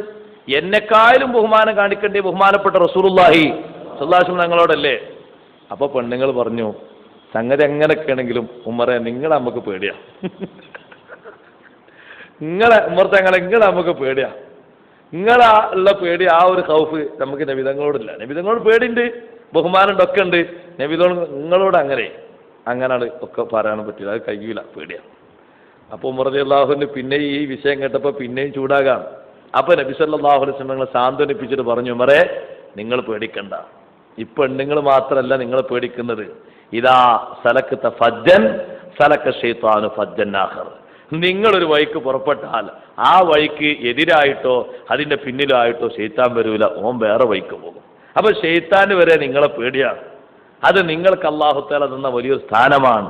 അത് ഇന്ന ഇബാദി ലൈസ ലക അലൈഹിം സുൽത്താൻ. നിങ്ങൾ നോക്ക്, പിശാചിന് സ്വാധീനം ചെലുത്താൻ കഴിയാത്ത അടിമകൾ, ആ അടിമകളെ ലിസ്റ്റിലേക്ക് നീ പെട്ടോ എന്ന് അള്ളാഹു പരലോകത്ത് പറയുന്ന തരത്തിൽ ഉയരണമെങ്കിൽ നമ്മുടെ നഫ്സിനെ നമ്മൾ, ആത്മാവിനെ, ഖൽബിനെ നമ്മൾ സ്ഫുടം ചെയ്യണം. അള്ളാഹു തൗഫീഖ് നൽകട്ടെ. എന്നാൽ അള്ളാഹു ആ വിളിയാളം അവിടുന്ന് വിളിക്കും.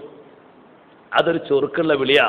അത് കേട്ടുകൊണ്ട് സന്തോഷത്തോടെ സ്വർഗത്തിലേക്ക് പോകാൻ അള്ളാഹു ഭാഗ്യം നൽകട്ടെ. ഫദ്ഖുലീ ജന്നതി, എന്റെ സ്വർഗത്തിൽ നീ പ്രവേശിക്കണം. ഇന്നലെ നമ്മൾ കൂട്ടത്തിൽ പറഞ്ഞിരുന്നു, ബാപ്പമാരോടൊക്കെ മക്കളെ നന്നാക്കണം, മക്കളെ ശരിക്കും കൊണ്ടു നടക്കണം. അപ്പൊ ചില ബാപ്പാർക്ക് പരാതി, ബാപ്പാരോടുള്ള ഹക്ക് പറഞ്ഞില്ലാണ്. അത് ഒരു കാര്യം ഞാൻ പറയട്ടെ, ബാപ്പാർക്ക്, എല്ലാ ബാപ്പാർക്കും ഉമ്മാർക്കും ഒരു പണി ഓൽക്കൊക്കെ അറിയും. എന്താ അറിയാം, നമ്മൾ എത്ര കുരുത്തക്കേട് കാണിച്ചാലും മക്കളെ നമ്മൾ അംഗീകരിക്കണം. അങ്ങനെയാണ് തത്വം ഉള്ളതെങ്കിലും എല്ലാവരെയും അതിന് കിട്ടൂല. അത് ഞാനോട് പറഞ്ഞുതരാം.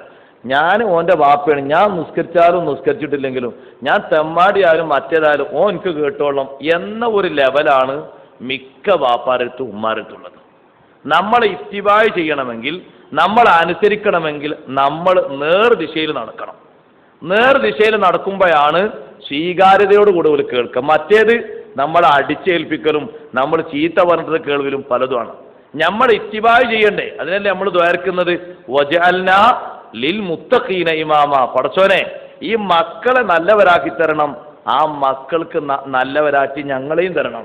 ഇമാമ പറഞ്ഞ എന്താ, അനുകരിക്കാൻ പറ്റുന്ന ആള്, അനുധാവനം ചെയ്യാൻ പറ്റുന്ന ആള്. വജഅൽനാ, ഞങ്ങളെ നീ ആക്കണേ അല്ലാ, ലിൽ മുത്തഖീന, നല്ല മക്കൾക്ക് ഇമാമൻ, പിന്തുടരാൻ പറ്റുന്ന ആളുകളാക്കണം. അതാ ദ്വാരക്കുന്നത് നമ്മൾ അള്ളാഹിനോട്. അപ്പൊ ചില വാപ്പാർക്ക് ഉമ്മാർക്കുള്ള സ്വഭാവമാണ്, ഞങ്ങൾ എന്ത് പറഞ്ഞാലും കേട്ടോളണം, കാരണം ഞങ്ങൾ വാപ്പാരാണ്.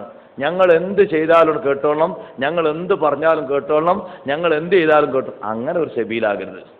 അങ്ങനെ ഒരു ഷാഠ്യം കൊണ്ടൊന്നും മക്കൾ കേൾക്കൂല.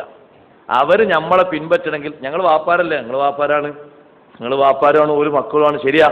പക്ഷേ നിങ്ങളോടൊരു കടപ്പാടൊക്കെ ഒരു ഹൃദ്യമായി സ്വീകരിക്കണമെങ്കിൽ, നല്ല കൽബോടെ സ്വീകരിക്കണമെങ്കിൽ, നല്ല ഇഖ്ലാസോടെ ദ്വാരക്കണമെങ്കിൽ നടപടിക്രമങ്ങൾ നന്നാകണം, സ്വഭാവങ്ങൾ നന്നാകണം. നാം മക്കൾ പാലിച്ചോളൂ. ബാപ്പാനെ കൊല്ലാൻ പാടില്ല, ശരിയാ. ബാപ്പാനെ മകൻ കൊന്ന തിരിച്ച് കിസാസ് ഉണ്ട്, മകനെ വാപ്പ കൊന്ന കിസാസില്ല, അതൊക്കെ ശരി തന്നെയാണ്. അതൊക്കെ മസല പ്രകാരം അങ്ങനെ തന്നെ നടത്തും. പക്ഷെ അങ്ങനല്ലല്ലോ കാര്യം കൂട്ടേണ്ടത്. നമ്മൾ ആ മേഖല ചിന്തിച്ചാൽ പോരാ. അങ്ങനെ ഉണ്ട് ചില ആൾക്കാർ.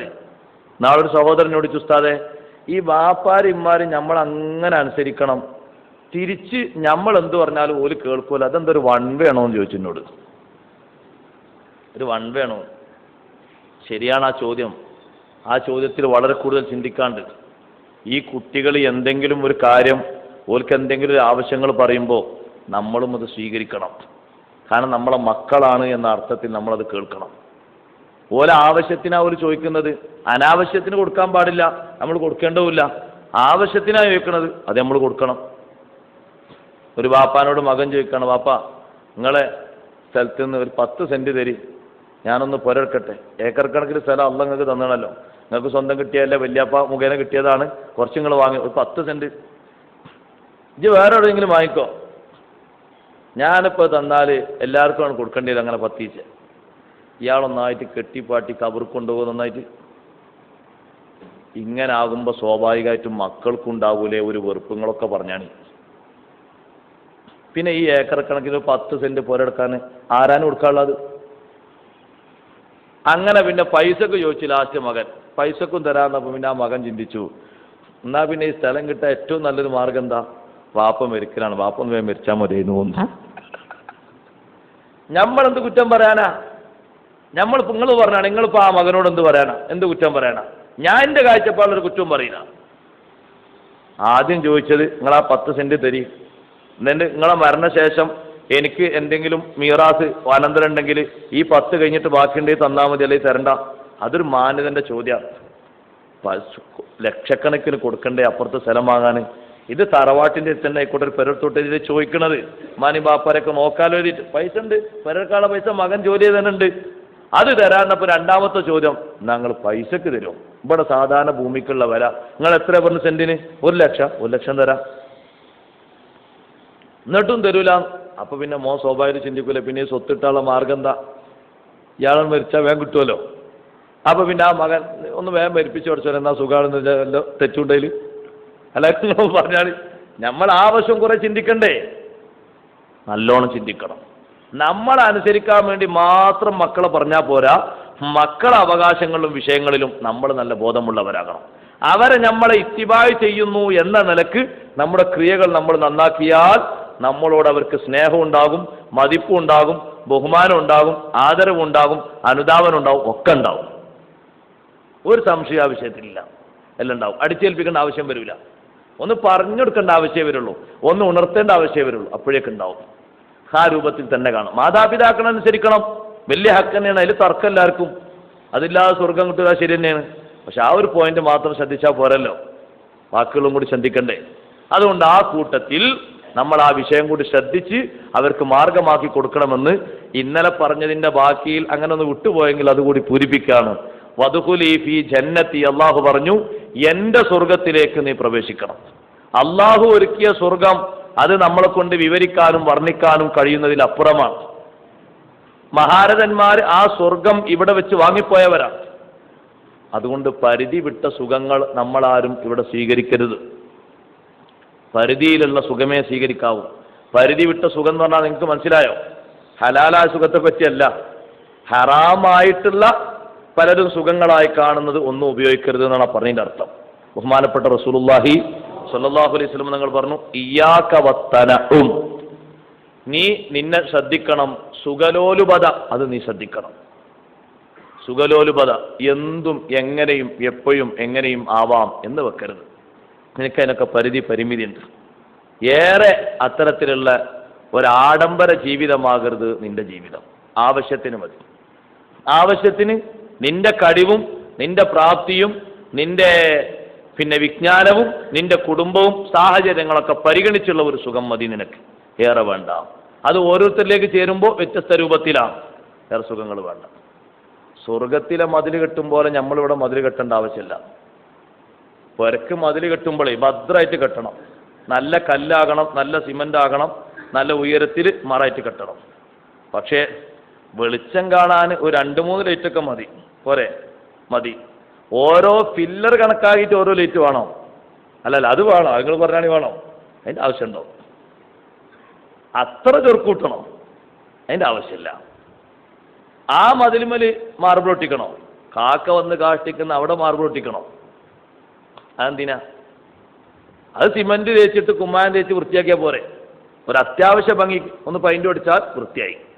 ഭദ്രതക്കാണ് സിമന്റ് തേക്കണതും ഇതൊക്കെ പെട്ടെന്ന് പൊളിഞ്ഞു വേണ്ട രീതിയിട്ടാണ്, ഒന്ന് ചാടുമ്പോഴേക്ക് വേണ്ട ഒരു ഭദ്രതക്ക്. അത് നല്ലതാണ്, കെട്ടുറപ്പിന്. ഇനി അവിടെ മാർബിൾ ഇട്ടിക്കണോ? മുറ്റം മാർബിൾ ഇടണോ? മുറ്റങ്ങൾക്ക് വേണമെങ്കിൽ ഒന്ന് കട്ട വെച്ചാൽ പോരെ? മുറ്റവും മാർബിൾ ആക്കണോ? അല്ല, എത്ര ഇതിന് പരിധി? ആ പഴയ ഹദീസുകളൊക്കെ തിരുത്താം. മുറ്റവും മാർബിളിൻ്റെ ആവശ്യമുണ്ടോ? അതാ സുഖലോലുപത വേണ്ട, ആവശ്യത്തിനും പരിധിക്കുള്ള സുഖം മതി.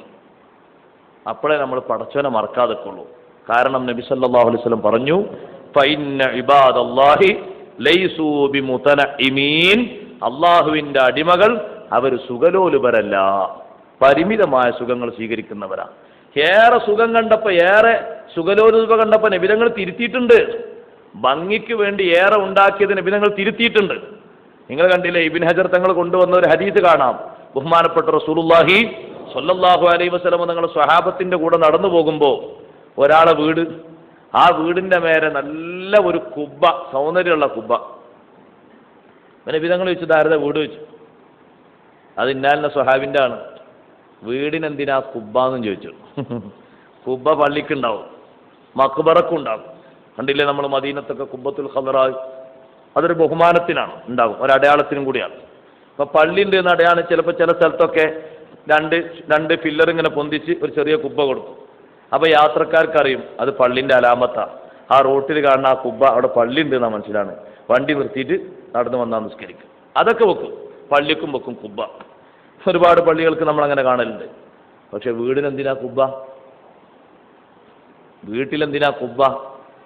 സുബ്ഹാനല്ലാഹ്, ആ ചോദ്യം നബിതങ്ങൾ ചോദിച്ചു.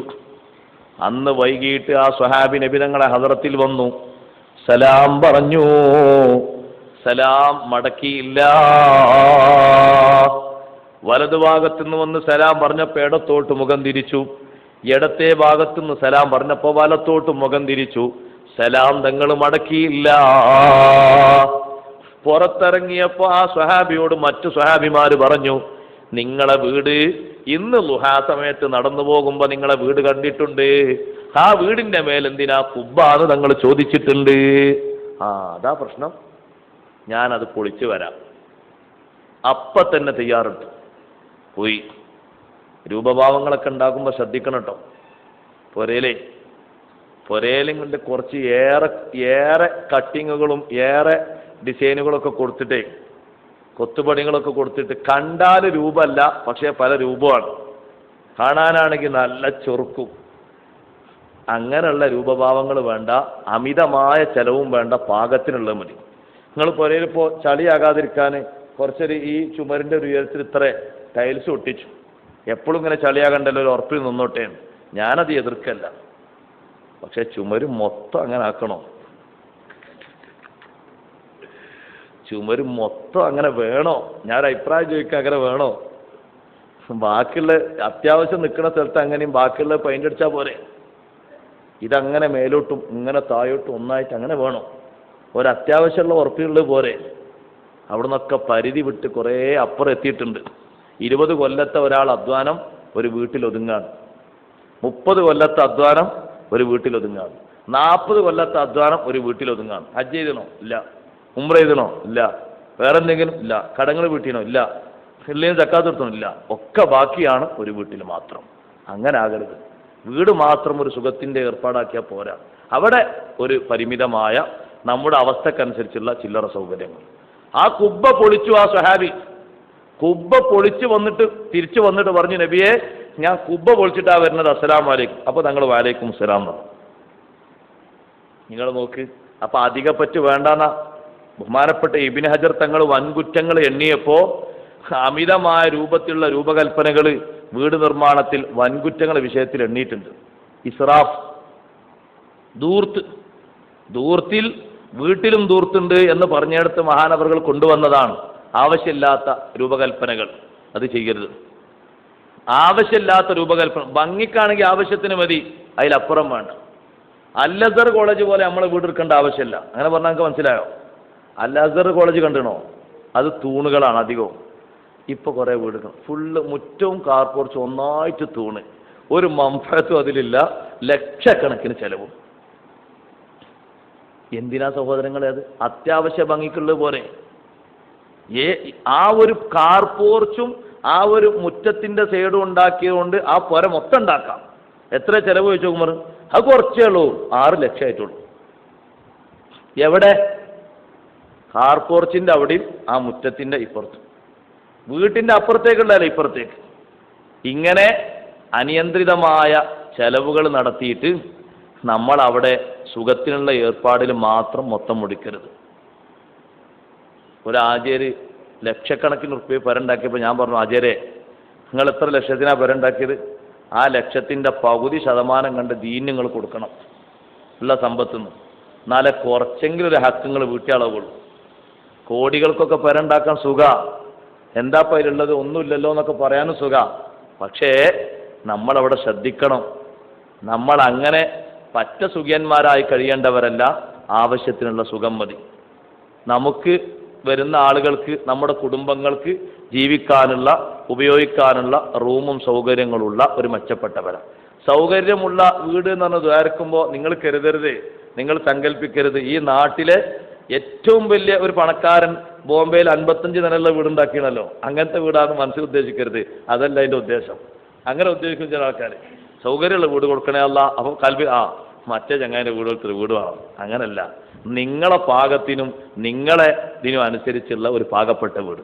അതിൽ കുടുംബങ്ങളൊക്കെ വന്നാൽ അവർക്ക് താമസിക്കാനും, നമ്മുടെ മക്കൾക്ക് പ്രായപൂർത്തിയാർക്ക് ഓരോരുത്തർക്കും സൗകര്യമുള്ള ഓരോ റൂം, അവരെ ഭാര്യക്കും മക്കൾക്കും കൂടാൻ, പുറത്തുനിന്ന് ആൾക്കാർ വരുമ്പോൾ അവരെ ഇരുത്തി സംസാരിക്കാനും അവർക്ക് വെള്ളം കൊടുക്കാനും പാകത്തിലുള്ള ഒരു റൂം, ഇതൊക്കെ അത്യാവശ്യമാണ്. അതൊന്നല്ല ഇപ്പം ഞാൻ എതിർക്കുന്നത്. ഞാൻ പറഞ്ഞത് അനാവശ്യ ചെലവുകൾ പുറത്തുമുണ്ട് ഉള്ളിലുണ്ട്, അത് ഒഴിവാക്കണം. അതിൻ്റെ ആവശ്യമില്ല. മുറ്റം മാർബിൾ ഇടേണ്ട ആവശ്യമില്ല. അത് നിങ്ങൾ ഏത് അതീതുള്ളതാലും സംഭവിക്കാൻ കഴിയില്ല. മാർബിൾ ഇടേണ്ട ആവശ്യമില്ല. മുറ്റം ഗ്രാനൈറ്റിൻ്റെ ആവശ്യമില്ല. കട്ട പതിച്ചാൽ മതിയല്ല അത്യാവശ്യത്തിന്. നമ്മളൊക്കെ മൺപൊടിയുള്ള മുറ്റത്തിൽ ചിരട്ടയിൽ പുട്ടിട്ട് ജീവിച്ച ആൾക്കാരല്ലേ, നിങ്ങൾക്ക് അറിയില്ലേ? കളിമണ്ണ് കളിച്ച് ജീവിച്ച ആൾക്കാരല്ലേ? അവിടുന്ന് ചെറിയൊരു ലെവലിൽ ഉയർന്നപ്പോത്തിന്, കുറച്ച് അള്ളാഹുത്തല തന്നപ്പോത്തിന് ഉള്ളത് മുഴുവൻ അവിടെ ചെലവാക്കുന്ന അവസ്ഥ അതുണ്ടാകരുത്. ഭൂമിയിൽ ശ്രദ്ധാതുണ്ടാക്കിയാൽ സ്വർഗം ഉണ്ടാക്കാൻ ഒരു പക്ഷേ നമ്മൾ ശ്രമിക്കാൻ പാടില്ല. നമ്മൾ പാകത്തിന്. അതിൻ്റെ മുറ്റത്ത് നിങ്ങൾ നല്ല പൂന്തോപ്പ് ഉണ്ടാക്കിയോളി, അത് നല്ലതാണ്. അത് നല്ലതുമാണ്. ഒരു കണക്കിന് വരുന്ന ആൾക്കാർക്ക് റാഹത്തുള്ളതുകൊണ്ട് സുന്നത്തുമാണ്. നല്ലൊരു പൂന്തോട്ടം. അതിന് പല സ്ഥലത്ത് നമ്മൾ പൂ വാങ്ങി, ചെടി വാങ്ങി, അതിങ്ങനെ നട്ട് വെള്ളം ഒഴിച്ചു കൊടുത്ത് നല്ലൊരു ഭംഗി. അൽഹംദുലില്ലാഹ് നല്ലതാണ്, ഒരു കുഴപ്പമില്ല. അത് വീടിനൊരു ഭംഗിയാണ്. അത് ആവശ്യമുള്ള ഹലാലായ ഭംഗിയാണ്, ഒരു കുഴപ്പമില്ല. വേറെ കുറേ രൂപകൽപ്പനകളുണ്ട്, അതാണ് ഞാൻ എതിർത്തത്. അതിൻ്റെ അത്ര ആവശ്യം നമുക്കില്ല. നമ്മളവിടെ പരിമിതപ്പെടുത്തേണ്ടവരാണ്, പാകപ്പെടുത്തേണ്ടവരാണ്. നമ്മുടെ നാട്ടിലെ വലിയ ഉലമാക്കളുടെ വീടുകളും കാര്യങ്ങളൊക്കെ കണ്ടാൽ നമുക്കത് ബോധ്യപ്പെടും. അത്തരത്തിലൊരു പരിമിതമായ സൗകര്യങ്ങളും സംവിധാനങ്ങളും മതി നമ്മുടെ വീടുകൾക്കും എന്നാണ് ചുരുക്കത്തിൽ. അള്ളാഹുവിൻ്റെ ഒരു സ്വർഗം അവിടേക്ക് നമുക്ക് പോകാനുണ്ട്. വദുഖുലി ജന്നത്തി. ആ സ്വർഗം ഇവിടെ വെച്ച് സമ്പാദ്യം കൊടുത്ത് വാങ്ങിയവരാണ് മഹാന്മാർ. ഇവിടെ വെച്ച് അങ്ങനെ വാങ്ങാൻ പറ്റൂ? വാങ്ങാൻ പറ്റും. അള്ളാഹു പറഞ്ഞില്ലേ, ഇന്നല്ലാഹ ഇശ്തറാ മിനൽ മുഅ്മിനീന അൻഫുസഹും വഅംവാലഹും ബിഅന്ന ലഹുമുൽ ജന്ന. അള്ളാഹു വിശ്വാസികളിൽ നിന്ന് അവരെ സമ്പത്തും അവരെ ശരീരങ്ങളും സ്വർഗത്തിന് പകരം അള്ളാഹു വാങ്ങിയിരിക്കുന്നു. എങ്ങനെയാ നടക്കുക? സമ്പത്ത് അള്ളാഹിന്റെ സബീലിൽ, ശരീരവും അള്ളാഹിന്റെ സബീലിൽ. അള്ളാഹിന്റെ സബീലിലാണ് യുദ്ധം ചെയ്താണ് മരിക്കാന്നുള്ളത് മാത്രമല്ല, അള്ളാഹുവിൻ്റെ ദീനിൻ്റെ സബീലിൽ നമ്മളെ ശരീരത്തിൻ്റെ ടൈമുകളും ആരോഗ്യവും ആവശ്യങ്ങളൊക്കെ ചെലവഴിക്കുമ്പോൾ അത് അള്ളാഹിന്റെ മാർഗത്തിൽ ചെലവഴിക്കലാണ്. ബഹുമാനപ്പെട്ട അബ്ദുൽ വാഹിദ് ബിൻ സയ്യിദ് റളിയല്ലാഹു അൻഹു പറയുന്നൊരു സംഭവം കാണാം. ഞങ്ങളൊരു ദിവസം ഒരു സദസ്സിൽ ഞങ്ങൾ ശിഷ്യന്മാരെ കൂടി ഒരുമിച്ച് കൂടി നിൽക്കുമ്പോൾ യുദ്ധത്തിന് പോകാൻ വേണ്ടി ഞങ്ങൾ തയ്യാറെടുപ്പ് നടത്തുകയാണ്. മഹാൻ പറഞ്ഞു, ഞാൻ എൻ്റെ ശിഷ്യന്മാരോട് പറഞ്ഞു, ഏതായാലും എല്ലാവരും ഒരുങ്ങി നിൽക്കല്ലേ, 1-2 ആയത്ത് ഓതിയിട്ട് പോകുന്ന ആൾക്കാരെ ഒന്ന് ആവേശപ്പെടുത്താൻ വേണ്ടി പറഞ്ഞു. ഒരായത്ത് ഓതുമ്പോൾ, 1-2 ആയത്ത് ഓതുമ്പോൾ അവർക്കിടയിൽ നല്ല ആവേശം വരും. അങ്ങനെ ഓതി, ഇന്നല്ലാഹ ഇശ്തറാ മിനൽ മുഅ്മിനീന അൻഫുസഹും വഅംവാലഹും ബിഅന്ന ലഹുമുൽ ജന്ന. അള്ളാഹു വിശ്വാസികളിൽ നിന്ന് അവരെ ശരീരങ്ങളും അവരെ സമ്പത്തുകളും അവർക്ക് സ്വർഗമുണ്ട് എന്നതിന് പകരം അള്ളാഹു വാങ്ങിയിരിക്കുന്നു. ആ ആയത്തിൻ്റെ ഒരു സൗന്ദര്യം നോക്ക് നിങ്ങൾ. ഈ ശരീരം തന്നത് അള്ളാഹുവാണ്, ഈ സമ്പത്ത് തന്നത് അള്ളാഹുവാണ്, തിരിച്ച് അത് തന്നെ അള്ളാഹു വാങ്ങിയിട്ട് സ്വർഗം തരാമെന്ന്. എത്ര വലിയ വിനയം, എത്ര വലിയ ഒരു കാരുണ്യമാണ് അള്ളാഹു കാണിക്കുന്നത്. സമ്പത്ത് തന്നത് അള്ളാഹു, ശരീരം തന്നത് അള്ളാഹു, രണ്ടിൻ്റെയും ഉടമസ്ഥൻ അതും അള്ളാഹുവാണ്. അത് അള്ളാഹുവിന് കൊടുത്താൽ അള്ളാഹു സ്വർഗം തരാം എന്ന് പറയുമ്പോ ഒരു എളുപ്പമായ ശൈലിയാണ് ആ പറയുന്നത്. ആ ആയത്ത് ഓതി കേട്ടപ്പോ ഒരു കുട്ടി, ഒരു 15 വയസ്സ് പ്രായമുള്ള ഒരു ചെറുപ്പക്കാരൻ എഴുന്നേറ്റ് നിന്നു. ആ കുട്ടിയുടെ വാപ്പ മരണപ്പെട്ടിട്ടുണ്ട്, ഒരുപാട് സമ്പത്ത് അനന്തരമായി കിട്ടിയിട്ടുണ്ട്. ആ ഒരു കുട്ടി മാത്രമേ വാപ്പക്കുള്ളൂ, ഭാര്യയില്ല, ആരുമില്ല. 15 വയസ്സാ, കല്യാണം കഴിച്ചിട്ടൊന്നുമില്ല. അപ്പൊ ആ കുട്ടി എണീച്ചിട്ട് പറഞ്ഞു, യാ അബ്ദുൽ വാഹിദ് ബിൻ സയ്യിദ്, അബ്ദുൽ വാഹിദ് ബിൻ സയ്യിദ് തങ്ങളെ, അല്ലാഹു തആല അങ്ങനെ ശരീരവും സമ്പത്തും തന്നാ സ്വർഗം തരുന്നാണോ പറഞ്ഞത്? അതെ. എന്നാൽ ഞാൻ നിങ്ങളെ സാക്ഷ്യപ്പെടുത്തുന്നു, ഇന്നി ഖദ് ബീതു നഫ്സി വമാലി ബിഅന്ന ലിയൽ ജന്ന, എന്റെ ശരീരം ഞാനിതാ വിറ്റിരിക്കുന്നു, തന്നിരിക്കുന്നു.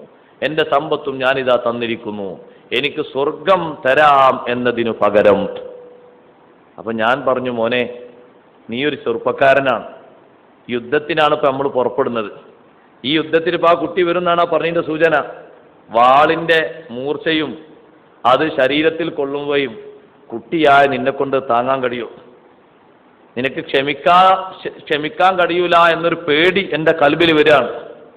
ആ സമയത്ത് പറഞ്ഞു, അബ്ദുൽ വാഹിദ് തങ്ങളെ, അല്ലാഹു തആലാനോട് സ്വർഗം കൊണ്ട് ഞാനിതാ ബൈഅത്ത് ചെയ്യുന്നു, പിന്നെ ഞാൻ കഴിവില്ലാത്തവനാവുകയോ? ഇല്ല ഇല്ല, ഞാൻ സാക്ഷ്യപ്പെടുത്തു പറയുന്നു, ഞാൻ ആ ബൈഅത്ത് ചെയ്തിട്ടുണ്ട്, ഉടമ്പടി ചെയ്തിട്ടുണ്ട്. ആ കുട്ടി പറഞ്ഞ ആ വിഷയത്തെപ്പറ്റി ഞങ്ങൾ എല്ലാവരും ഇങ്ങനെ ആലോചിച്ചു, ഞങ്ങൾ ചിന്തിച്ചു. സ്വബിയുൻ യാഖിലു, ഞങ്ങൾ പറഞ്ഞു, നല്ല ബുദ്ധിമാനായ ഒരു കുട്ടിയാണ്. ജീവിതത്തിലേക്ക്, വൈവാഹിക ജീവിതത്തിലേക്ക് പാദമൂന്നുന്നതിന് പകരം ബാപ്പ തന്ന സമ്പത്ത് കൊണ്ട് ഇവിടെ കുറെ കാലം ജീവിക്കുന്നതിന് പകരം തന്റെ ശരീരവും സമ്പത്തും ഇപ്പൊ അങ്ങോട്ട് കൊടുത്താൽ, വേറെ ബാധ്യതകളൊക്കെ വരുന്നതിന് മുമ്പ് കൊടുത്താൽ സ്വർഗത്തിൽ പോകാമല്ലോ എന്നാണല്ലോ ഈ കുട്ടിയുടെ ധാരണ. സ്വബിയുന്യാക്കിലു, നല്ല ബുദ്ധിയുള്ള കുട്ടിയാണ്. വനഹ്നു ലാ നാഖിൽ, നമുക്ക് വേണ്ട അത്ര അഖിലില്ല, ആ കുട്ടിയെ പോലെ ബുദ്ധി നമുക്കില്ലല്ലോ. അങ്ങനെ ആ കുട്ടിയുടെ സമ്പത്ത് മുഴുവനും ഇസ്ലാമിന്റെ മാർഗത്തിൽ സ്വതക്ക ചെയ്തു. ഒരു കുതിര, ഒരു വാള്, ആവശ്യത്തിനുള്ള ചെലവും കയ്യിൽ വെച്ച് ബാക്കിയൊക്കെ ഫീസബീലിയായിട്ട് കൊടുത്തു. യുദ്ധത്തിന് പുറപ്പെടാനൊരുങ്ങുന്ന ദിവസം ആദ്യം ഞങ്ങളെ സംഘത്തിലേക്ക് വന്നത് ആ കുട്ടിയാണ്. അബ്ദുൽ വാഹിദ് തങ്ങൾ പറയാണ്, ആ കുട്ടി വന്നിട്ട് സലാം പറഞ്ഞു. സലാം പറഞ്ഞപ്പോൾ ഞാൻ പറഞ്ഞു, മോനെ, റബിഹൽ ബൈഉ ഇൻഷാ അല്ലാ, ഈ കച്ചവടം അല്ലാഹു തആലാക്ക് വേണ്ടി കൊടുത്ത ഈ കച്ചവടം ഉണ്ടല്ലോ, ഇത് ഉപകരിക്കും ഇൻഷാ അല്ലാ, അതിന് വലിയ ലാഭം കിട്ടും. അങ്ങനെ ഞങ്ങൾ യാത്ര പോയി. യാത്രക്കിടയിൽ ആ കുട്ടി ഞങ്ങളോടൊപ്പം ഉണ്ട്. 15 വയസ്സായ ചെറുപ്പക്കാരൻ ഞങ്ങളോടൊപ്പം പകല് നോമ്പ് നിൽക്കുന്നുണ്ട്. ഞങ്ങൾ നോമ്പ് നിൽക്കുന്നില്ല, കുട്ടി നോമ്പ് നിൽക്കുന്നുണ്ട്. രാത്രി ഞങ്ങളെല്ലാവരും എണീക്കുന്ന സമയത്ത് കുട്ടി എണീക്കുന്നുണ്ട്, നിസ്കരിക്കുന്നുണ്ട്. ഞങ്ങളിലുള്ള ആളുകൾക്കൊക്കെ കുട്ടി ഖിദ്മത്ത് ചെയ്യുന്നുണ്ട്. ഞങ്ങളെ വാഹനങ്ങൾക്ക് ഖിദ്മത്ത് ചെയ്യുന്നുണ്ട്, ഞങ്ങളെ കുതിരകൾക്ക് പുല്ലിട്ട് കൊടുക്കുന്നുണ്ട്. ചിലപ്പോഴൊക്കെ ഞങ്ങൾ ഉറങ്ങുമ്പോൾ ഞങ്ങൾക്ക് കാവൽ നിൽക്കാറുണ്ട്. അങ്ങനെ റോം നാട്ടിലേക്ക് ഞങ്ങൾ എത്തിയപ്പോൾ അവിടെ എത്തി ഞങ്ങളെല്ലാവരും ഇങ്ങനെ യാത്ര എത്തിപ്പെട്ട ആ ഒരു സന്ദർഭം, പെട്ടെന്ന് തന്നെ ഈ കുട്ടി മുന്നോട്ട് വന്നിട്ട് ഈ കുട്ടി പറയാണ്, വാ ഷൗഖാ, 15 വയസ്സുള്ള ചെറുപ്പക്കാരൻ പറയുന്നു, വാ ഷൗഖാ ഇലൽ ഐനാഇൽ മർളിയാ, എൻ്റെ താല്പര്യം, എൻ്റെ ആഗ്രഹം, എൻ്റെ പൂതി, ഇലൽ ഐനാഇൽ മർളിയാ, കൺതടം വിശാലമായ ആ ഐനാ ഉൽ മർളിയ എന്ന് വിളിക്കുന്ന സ്വർഗത്തിലെ ആ ഹൂരിയെ കാണാൻ എന്തൊരു താല്പര്യം. അങ്ങനെ ഒരു വാക്ക് ഈ കുട്ടി പറഞ്ഞപ്പോൾ ഞങ്ങളുടെ കൂട്ടത്തിൽ പലരും പറഞ്ഞു, ഈ കുട്ടിക്ക് ബുദ്ധിക്കെന്തോ സംഭവിച്ചോ? സ്വർഗത്തിലെ ഹൂറിലീങ്ങളപ്പോൾ ഈ കുട്ടി എവിടുന്നാ കണ്ടത്? ഈ ചെറുപ്പക്കാരപ്പോൾ സ്വർഗത്തിലെ ഹൂറിലീങ്ങളെ പറ്റിയാണല്ലോ പറഞ്ഞത്. അബ്ദുൽ വാഹിദ് ബിൻ സയ്യിദ് റളിയല്ലാഹു അൻഹു ചോദിച്ചു, മോനെ, എന്താണ് ഈ പറയുന്നത്? എന്താണ് ഈ ഐനാ ഉൽ മർളിയ, എന്താണ്? അപ്പോൾ ആ കുട്ടി പറഞ്ഞു, ഖദ് ഗഫൗതു ഗഫവതൻ, ഞാൻ ചെറിയ നിലക്കൊന്ന് വിശ്രമിച്ചു, ഒന്ന് ഉറങ്ങിയപ്പോ ആ ഉറക്കത്തിൽ ഞാൻ കണ്ടു, ഒരാൾ എൻ്റെ സമീപത്ത് വന്നിട്ട് പറയുന്നുണ്ട്, ഇദ്ഹബ് ഇലൽ ഐനാഇൽ മർളിയ, കാണാൻ നല്ല ചുങ്കും ചൊറുക്കുമുള്ള ഒരു ഹൂരി നിനക്ക് വേണ്ടി കാത്ത് കഴിയുന്നുണ്ട്, നീ അങ്ങോട്ട് പുറപ്പെട്ടോ എന്ന് പറഞ്ഞു. എൻ്റെ കയ്യും പിടിച്ച് അദ്ദേഹം നടക്കാൻ തുടങ്ങി. അങ്ങനെ ഒരു തോട്ടത്തിന്റെ സമീപമെത്തി. ആ തോട്ടത്തിൽ ഫിഹാ ബഹറുൻ മിമ്മാ ഇൻ ഗൈരി ആസിൻ, ഒരു കലർപ്പുമില്ലാത്ത ഒരു പൊടിയോ ഒരു ചേറോ ഒരു മണമോ ഒരു മാറ്റമോ ഇല്ലാത്ത നല്ല ശുദ്ധജലത്തിന്റെ ഒരു ബഹറുണ്ട്. ആ ബഹറിന്റെ തീരത്ത് ഒരുപാട് പെൺകുട്ടികളുണ്ട്. ആ പെൺകുട്ടികൾക്ക് ശരീരത്തിൽ ഒരുപാട് ആഭരണങ്ങളുണ്ട്. എനിക്കത് വർണ്ണിക്കാൻ കഴിയൂല. അവരെന്നെ കണ്ടപ്പോ ഇസ്തബ്ശർ നബി, എന്നെ കൊണ്ടവർ സന്തോഷിച്ചു. എന്നിട്ട് അവർ പറഞ്ഞു, ഹാദാ സൗജുൽ ഐനാഇൽ മർളിയ. ഐനാഉൽ മർളിയ, കാണാൻ പറ്റുന്ന ഏറ്റവും നല്ല സുന്ദരവതിയായ ഹൂറുല്ലീങ്ങളിൽപ്പെട്ട ഒരു പെണ്ണില്ലേ, ആ ഐനാഉൽ മർളിയയുടെ പുതുമാരനാണ് ഈ വരുന്നത്. അപ്പൊ ഞാൻ അവർക്ക് സലാം ചൊല്ലി ഞാൻ ചോദിച്ചു, അഫീകുന്നൽ ഐനാഉൽ മർളിയ, നിങ്ങളെ കൂട്ടത്തിലുണ്ടോ ഐനാഉൽ മർളിയ? കാണാൻ ഏറ്റവും സന്തോഷവും എല്ലാ നിലക്കും തൃപ്തിയും വരുന്ന അള്ളാഹു എനിക്ക് വേണ്ടി ഒരുക്കി വെച്ച ഇണ നിങ്ങളെ കൂട്ടത്തിലുണ്ടോ? അപ്പോ ആ പെണ്ണുങ്ങൾ പറഞ്ഞു, ഇല്ല, നഹ്നു ഖദമുഹാ വ ഇമാഉഹാ, ഞങ്ങൾ ആ പെണ്ണിന്റെ പരിപാലകരാണ്, അവരെ പരിപാലിച്ച് നടക്കുന്ന അടിമ സ്ത്രീകളാണ്, ഞങ്ങളെ കൂട്ടത്തിലില്ല, നീ മുന്നോട്ട് പോയിക്കോ. ഞാനങ്ങനെ വീണ്ടും മുന്നോട്ട് പോയി. പിന്നെ ഞാൻ എത്തുന്നത് ഫൈദാ അന ബിനഹ്രിൻ മിൻ ലബൻ ലം യതഗയ്യർ തഅമുഹു, രുചിഭേദം വരാത്ത പാലിന്റെ നല്ലൊരു നദിയുണ്ട്. ആ നദിയുടെ അരികത്താണ് എത്തുന്നത്. അതൊരു തോട്ടത്തിലാണ്. ഫീഹാ മിൻ കുല്ലി സീന, ആ തോട്ടത്തിന് എല്ലാവിധ അലങ്കാരങ്ങളും ഉണ്ട്. അവിടെയും ഉണ്ട് ഈ നദിയുടെ ഇരുഭാഗങ്ങളിലുമായിട്ട് കുറെ സ്ത്രീകളുണ്ട്. അവരെ കാണാൻ നല്ല ഭംഗിയുണ്ട്. അവരുടെ സൗന്ദര്യം നേരത്തെ കണ്ട ആ ശുദ്ധജലത്തിന്റെ അടുത്ത് നിൽക്കുന്ന ഹൂറുല്ലീങ്ങളെ പോലെ സ്ത്രീകളെ പോലെയല്ല, അതിനേക്കാളും അലങ്കാരം ഇവർക്കുണ്ട്. അവരെന്നെ കണ്ടപ്പോൾ അവർ സന്തോഷം പറഞ്ഞു. അവരും പറഞ്ഞു, വല്ലാഹി ഹാദാ സൗജുൽ ഐനാഇൽ മർളിയ, ഇതാണ് ഐനാഉൽ മർളിയയുടെ പുതുമാരനാണിത്. നമ്മൾ ഐനാഉൽ മർളിയ എന്ന് വിളിക്കുന്ന സ്വർഗത്തിലെ വലിയ സ്ഥാനമുള്ള ഹൂറില്ലേ, ആ പെൺകുട്ടി, ആ പെൺകുട്ടിയുടെ പുതുമാരനാണ്. അപ്പൊ ഞാൻ അവരോട് സലാം പറഞ്ഞു. ഞാൻ ചോദിച്ചു, അഫീകുന്നൽ ഐനാഉൽ മർളിയ, നിങ്ങളെ കൂട്ടത്തിലുണ്ടോ ഐനാഉൽ മർളിയ? അവര് പറഞ്ഞു, സലാം പറഞ്ഞിട്ട്, യാ വലിയല്ലാഹ്, അള്ളാഹു ഇഷ്ടപ്പെടുന്ന അള്ളാഹുവിന്റെ ഇഷ്ടദാസനായ മനുഷ്യ, നഹ്നു ഖദമുഹാ വ ഇമാഉഹാ, ഞങ്ങളും അവരുടെ പരിപാലകരും പരിചാരകരുമാണ്. ഞങ്ങൾ അവർക്ക് വേല ചെയ്യുന്നവരും ഒത്താശ ചെയ്യുന്നവരുമാണ്. നിങ്ങൾ മുന്നോട്ട് പോയിക്കോളൂ, ഇവിടെയില്ല. ഞാൻ മുന്നോട്ട് നീങ്ങി. ഫഇദാ അന ബിനഹ്രിൻ മിൻ ഖംദിൻ, അപ്പോൾ ഖംറിനാലുള്ള ഒരു നെഹ്റിന്റെ സമീപം എത്തി. ആ നെഹ്റിന്റെ തീരത്തും ഇരുഭാഗങ്ങളിലും ഒരുപാട് സ്ത്രീകളുണ്ട്, ഒരുപാട് പെണ്ണുങ്ങളുണ്ട്, പെൺകുട്ടികളുണ്ട്. അവരെ പോലെ ചൊറുക്കുള്ളവരെ ഞാൻ കണ്ടിട്ടില്ല ദുനിയാവിൽ. അത്രയും നല്ല സൗന്ദര്യം എനിക്ക് തോന്നി. ഞാൻ പറഞ്ഞു, അസ്സലാമു അലൈകുന്ന അഫീകുന്നൽ ഐനാഉൽ മർളിയ, നിങ്ങളെ കൂട്ടത്തിലുണ്ടോ ഐനാഉൽ മർളിയ? അവരും പറഞ്ഞു, ഇല്ല, ഞങ്ങൾ അവരുടെ ഖാദിമീങ്ങളാണ്, നിങ്ങൾ മുന്നോട്ട് പോയിക്കോളൂ. നാലാമതായി ഞാൻ എത്തിച്ചേരുന്നത് ഫൈദാ അന ബിനഹ്രിൻ മിൻ അസലിൻ മുസഫാ, തേനിലാലുള്ള നല്ലൊരു പുഴ. ആ പുഴയുടെ ചുറ്റുഭാഗങ്ങളിലും അതാ ഹൈമകൾ ഉണ്ട്, വെളുത്ത മുത്തിനാൽ നിർമ്മിച്ച ഹൈമകൾ. ഒരു ഹൈമ ഞാൻ കണ്ടു. ആ ടെന്റിന്റെ കവാടത്തിൽ ഒരു പെൺകുട്ടിയുണ്ട്, ഒരു സ്ത്രീയുണ്ട്. അലൈഹാ മിനൽ ഹുലി വൽ ഹുലൽ, നല്ല തുണിത്തരങ്ങളും നല്ല ആഭരണങ്ങളും ധരിച്ചൊരു പെൺകുട്ടി.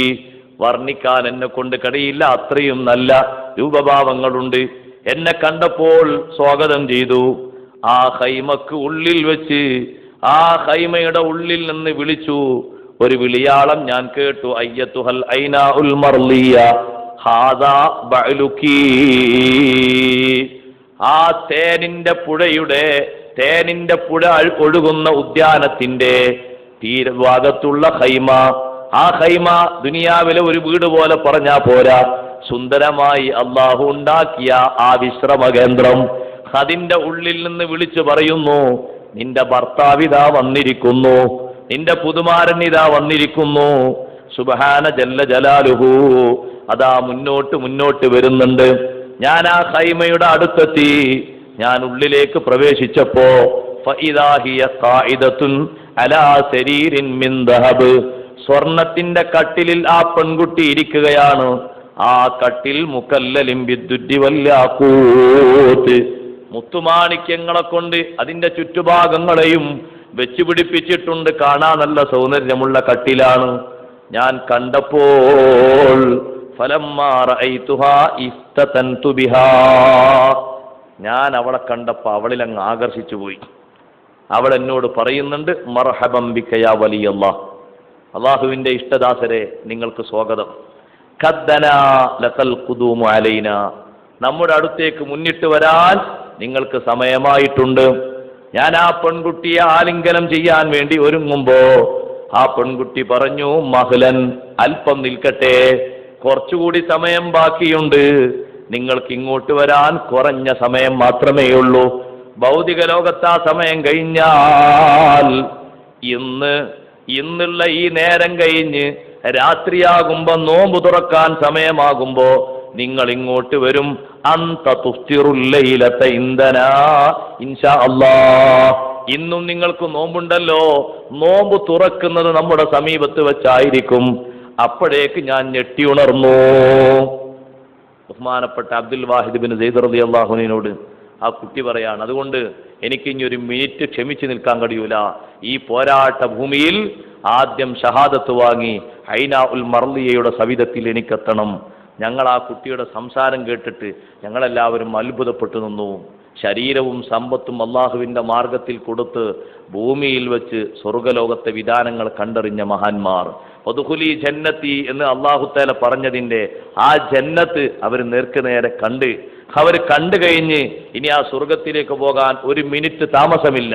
ബഹുമാനപ്പെട്ട റസൂലുള്ളാഹി സ്വല്ലല്ലാഹു അലൈഹി വസല്ലം തങ്ങൾ ബദർ യുദ്ധത്തിൽ ഇലാ മഗ്ഫിറത്തിൻ മിർ സാരിയു ഇലാ മഗ്ഫിറത്തിൻ മിർ റബ്ബിക്കും വജന്നത്തിൻ അർളുഹ അസ്സമാവാതു വൽ അർള്, ആകാശഭൂമിയുടെ വിശാലതയുള്ള സ്വർഗമുണ്ടെന്ന് പറഞ്ഞപ്പോ ഭക്ഷിച്ചുകൊണ്ടിരിക്കുന്ന കാരക്കകൾ വലിച്ചെറിഞ്ഞുകൊണ്ട് യുദ്ധത്തിലേക്ക് നീങ്ങി ഷഹീദായ ഉമൈർ ഇബ്നുൽ ഹുമാം റളിയല്ലാഹു അൻഹു പോലെ അവരുടെ ആ താവഴി പിൻപറ്റിക്കൊണ്ട് അങ്ങനത്തെ സ്വർഗ ഒരു മിനിറ്റ് ഇവിടെ വേണ്ട പോകാന്ന് വെച്ചുകൊണ്ട്, വേറെ ബാധ്യതകളും കാര്യങ്ങളൊന്നുമില്ല, ഇനി ആഖിറത്തിലേക്ക് അങ്ങ് പോകന്നെ ആ സ്വർഗത്തിലേക്ക്.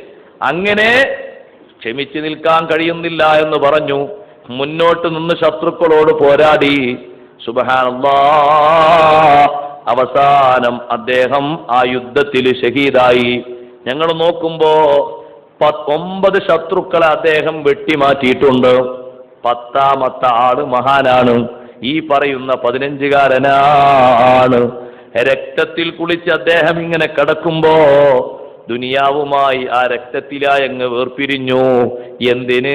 തൊട്ടു ദിവസത്തെ രാവിലെ, അന്നത്തെ ദിവസത്തെ രാവിലെ ഉറങ്ങിയ ഉറക്കത്തിൽ കണ്ട ഐനാ ഉൽ മർലിയയുടെ സവിധത്തിലേക്ക് അവിടെ പോയി നോമ്പ് തുറക്കാൻ അള്ളാഹുവിന്റെ അടിമകളെ ലിസ്റ്റിൽപ്പെട്ട് ഫദ്ഖുലി ഫീ ഇബാദി വദ്ഖുലി ജന്നതി, എന്റെ അടിമകൾ അവരെനിക്ക് വേണ്ടി അധ്വാനിച്ച് ജീവിതം എനിക്ക് വേണ്ടി തുലക്കുന്നവരാണ്, എന്റെ സ്വർഗം കാക്ഷിക്കുന്നവരാണ്. ആ സ്വർഗത്തിലേക്ക് നേർക്കുനേരെ കാലെടുത്ത് വെച്ചെങ്കിൽ അള്ളാഹു നമ്മെയും അതിനെ അനുഗ്രഹിക്കുമാറാകട്ടെ. പരലോകത്ത് എത്തിയിട്ട് ഹിസാബൊക്കെ കഴിയുന്ന നേരം യാ അയ്യത്തുഹൻ നഫ്സുൽ മുത്മഇന്ന ഇർജിഇ ഇലാ റബ്ബിക റാളിയതൻ മർദിയ എന്ന് അള്ളാഹു പറയുമെന്ന് ഇമാം അബൂ സഊദ് റഹ്മത്തുള്ളാഹി അലൈഹി പറഞ്ഞില്ലേ? അല്ലെങ്കിൽ മലക്കുകൾ പറയുമെന്ന് പറഞ്ഞില്ലേ? ആ പറച്ചിൽ കേട്ടുകൊണ്ട് സ്വർഗത്തിൽ പോകാൻ അള്ളാഹു നമുക്ക് ഭാഗ്യം തരട്ടെ. നമ്മുടെ സദസ്സ് അത്തരത്തിൽ അള്ളാഹു സ്വീകരിക്കുമാറാകട്ടെ. ദ്വാരക്കാൻ പോവുക. അറിയുന്നവരെല്ലാവരും ഓതുക, അല്ലാത്തവരൊക്കെ ഖുർആൻ എടുക്കുക. സൂറത്തുൽ ഫജ്ർ ഒരു പ്രാവശ്യം ഓതി ദ്വാരക്കാണ്. ചെറിയ നേരം ഓതണ്ടേ ഉള്ളൂ. 30 ചെറിയ ചെറിയ ആയത്തുകളാണ്, വലിയ ബുദ്ധിമുട്ടൊന്നുമില്ല. സൂറത്തുൽ ഫജ്ർ ഒന്ന് ഓതി. നമ്മൾ 9 ദിവസമായി